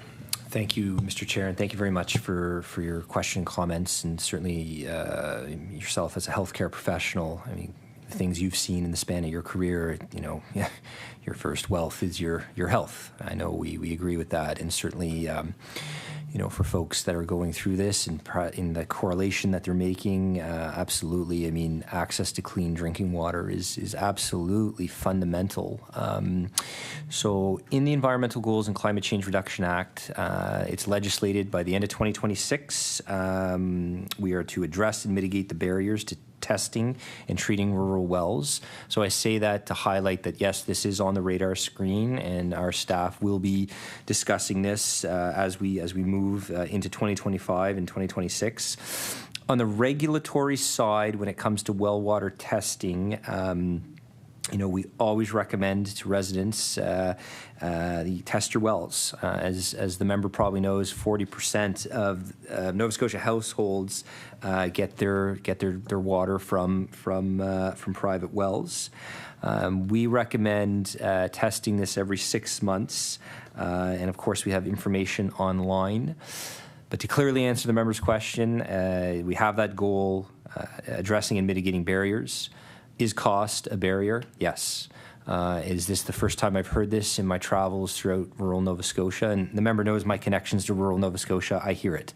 And so it is on the radar screen. We know how important well water is, and ensuring you have access to healthy well water, and ensuring you have the ability to test for your well water. I mean, certainly during the wildfires, as the member knows, government of Nova Scotia provided that opportunity to pay for the testing of the well water, because it's so important, it's so critical, it's so key. So yes, it is on the radar screen, and obviously when we address and look at barriers, cost is something that will be factored in, and I want to assure the member I'll take under advisement the advice you've provided here.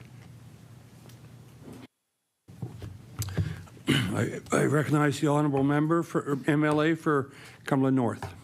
Thank you, Mr. Chair, and thank you to the Minister for that answer. I think I heard the Minister say 2026, so that's great. That's soon. Something that, if the department is looking at this, the department likely already knows more about this than I do, for sure, but I do know in our area, for example, the town of Amherst used to have their well water like the town infrastructure water, they have to have it tested every so often, and it used to be done through our hospitals, and now they have to go to Moncton. So I don't know if that's something that, let's just say by 2026, the province did decide to provide this testing. That I'm not sure what is in place right now through Nova Scotia Health. I just know that the town of Amherst had to change how they're getting their levels checked. It has to be done out of Moncton. So I have a question regarding a topic that is controversial. So I'm not asking it for any other reason, Minister, than this is a big issue up in my area. And it is a topic that comes up in relation to this mysterious brain illness. There's no evidence of any correlation. I want to make that clear. So, and there is an active citizens group that contact me regularly about this. And the more that I look into it, I think that it's okay to ask questions, and it's okay to ask for evidence in that. And it is around the issue of glyphosate. And I was told, I believe last season, maybe 2 seasons ago, that Cumberland County receives 95% of the spraying in the whole province of Nova Scotia. I don't know if that's accurate, but when I did look at the map, it certainly looks like we do receive the bulk of the spraying, and I'm not sure if it's blueberry land or if it's forestry or a combination of both. I should know that, but I don't. And it's interesting because in Quebec there's no glyphosate spraying, and I'm a huge supporter of our forestry industry. Just want to make that clear. And I know that it is used sometimes in forestry for management of vegetation and that, especially if there's planted trees are planted. So they'll use that to control the weeds. But it is interesting to me that in the province of Quebec and the size of Quebec and the value of forestry in that province, that somehow they still have a very strong, viable forestry industry without that chemical being sprayed. And I think what I was told by the MP that was at the meeting I was at, she said it was more of a social license. It was not, when Quebec made their changes, it was because of the population, like the people that wanted that change. It wasn't for any scientific reason per se. But I think it's my understanding that it is the minister's department that makes the approvals for the spraying. And so on behalf of the people that I represent, where it is such a big issue up in my area, I'm wondering if the minister can speak to any work that may be done in the department right now, looking at the spraying, the approval process.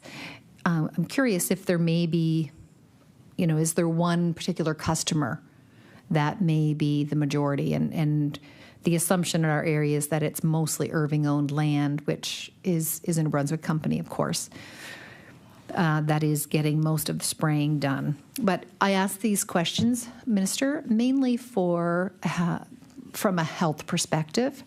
And I have had a couple of residents, that have come to me that live beside areas that have been sprayed that have had cancers, my goodness, can't say it, lymphedema and lymphatic type cancers.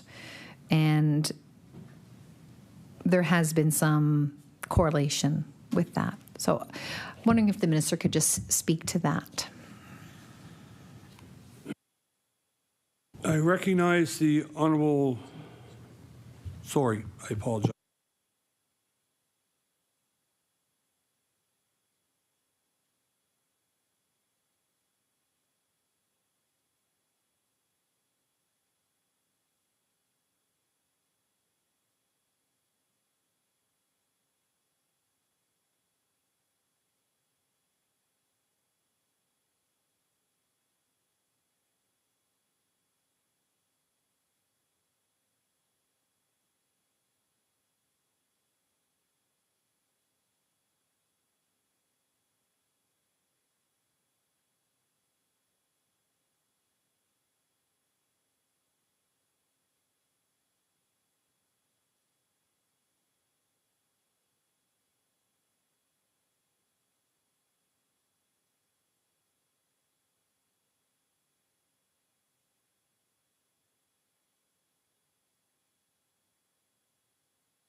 Recognize the Honourable Minister of Environment and Climate Change with 3 minutes. All right, thank you, Mr. Chair, and thank you very much for the question. Certainly in my time going into my 4th year as Environment Minister, I know there's a lot of questions that I've fielded throughout the province from every corner of Nova Scotia.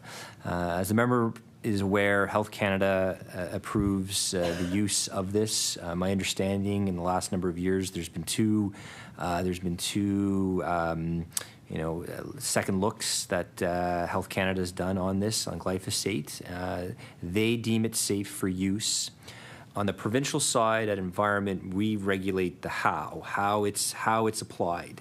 And certainly our Inspection and Compliance Division is out there ensuring that the terms and conditions of the use of glyphosate is being adhered to by companies. And certainly, companies need to be open and transparent about the application of this. And certainly, I do recognize there are a lot of questions with this. On the regulatory side, we continue to regulate this and ensuring that the terms and conditions are being applied. So certainly, the questions, some of the questions that are raised here, it's more for Health Canada or medical professionals to answer. But what I can say on the regulatory side, we ensure that the application of this is done safely as per the directions of Health Canada, and they've deemed this product to be safe. Therefore, in Nova Scotia, on the regulatory side, we regulate how it's applied, making sure it's applied as per the directions of that product, so that it's done safely. Thank you, Mr. Chair. I recognize the Honourable MLA for Cumberland North with 1 minute. Thank you, Mr. Chair, and I won't ask any more questions. Thank you to the Minister and the staff for all your work and for answering your questions, our questions tonight. Thank you. Order.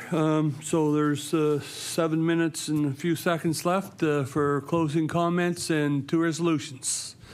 I recognize the Honourable Minister of Environment and Climate Change. Thank you, Mr. Chair, and I want to thank the member for their questions and comments and for their engagement. All MLAs who have engaged in this estimates process this evening. I want to take this opportunity and express my profound gratitude to my Deputy Minister, Laura McEachran. The Deputy and I have worked together now almost 4 years, so I so greatly appreciate the incredible work and leadership she shows environment and climate change. I want to thank Mr. Michael Bryan from Finance, the other hat I wear in government as Chair of Treasury Board, so great respect for our colleagues at Finance and Treasury Board. And then, of course, our Associate Deputy Minister at Environment, Andrew Murphy, and our awesome executive leadership team. Thank you for all the incredible leadership you provide our divisions. A big thank you to our 9 regional offices and the 300 professionals, close to 300 professionals who work exceptionally hard every day to protect the environment and protect human health. That being said, be it resolved that a sum not exceeding $80,124,000 be granted to the Lieutenant Governor to defray expenses in respect to the Department of Environment and Climate Change pursuant to the estimate. And I'm not done. I want to say thank you. Thank you to Deputy Minister Jennifer Church and our extraordinary team at the Office of Service Efficiency, 16 professionals that work with our businesses, that work within government to ensure we have clear regulations and we are minimizing the impact of regulations on business. So a big thank you and shout out to the incredible team at the Office of Service Efficiency. Mr. Chair, be it resolved that a sum not exceeding $3,146,000 be granted to the Lieutenant Governor to defray expenses in respect of service efficiency pursuant to the estimates.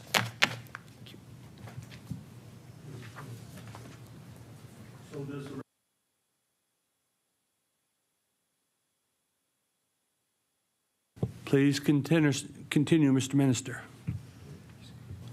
That concludes my presentation. Don't you have a second? What's that? Don't you have a second resolution? No, I just did. I read it. Okay, thank you. So, before... If you went early, you can just get unanimous consent. It's been 4 hours. So I need to ask for unanimous consent that we've had our 4 hours. And so, all in favor? Yes. Contrary. So this is the end of 4 hours and the conclusion of the day. I've been asked to remind folks as they leave that the street outside where we cross to the ledge is really quite slippery. So just be cautious. Have a good evening.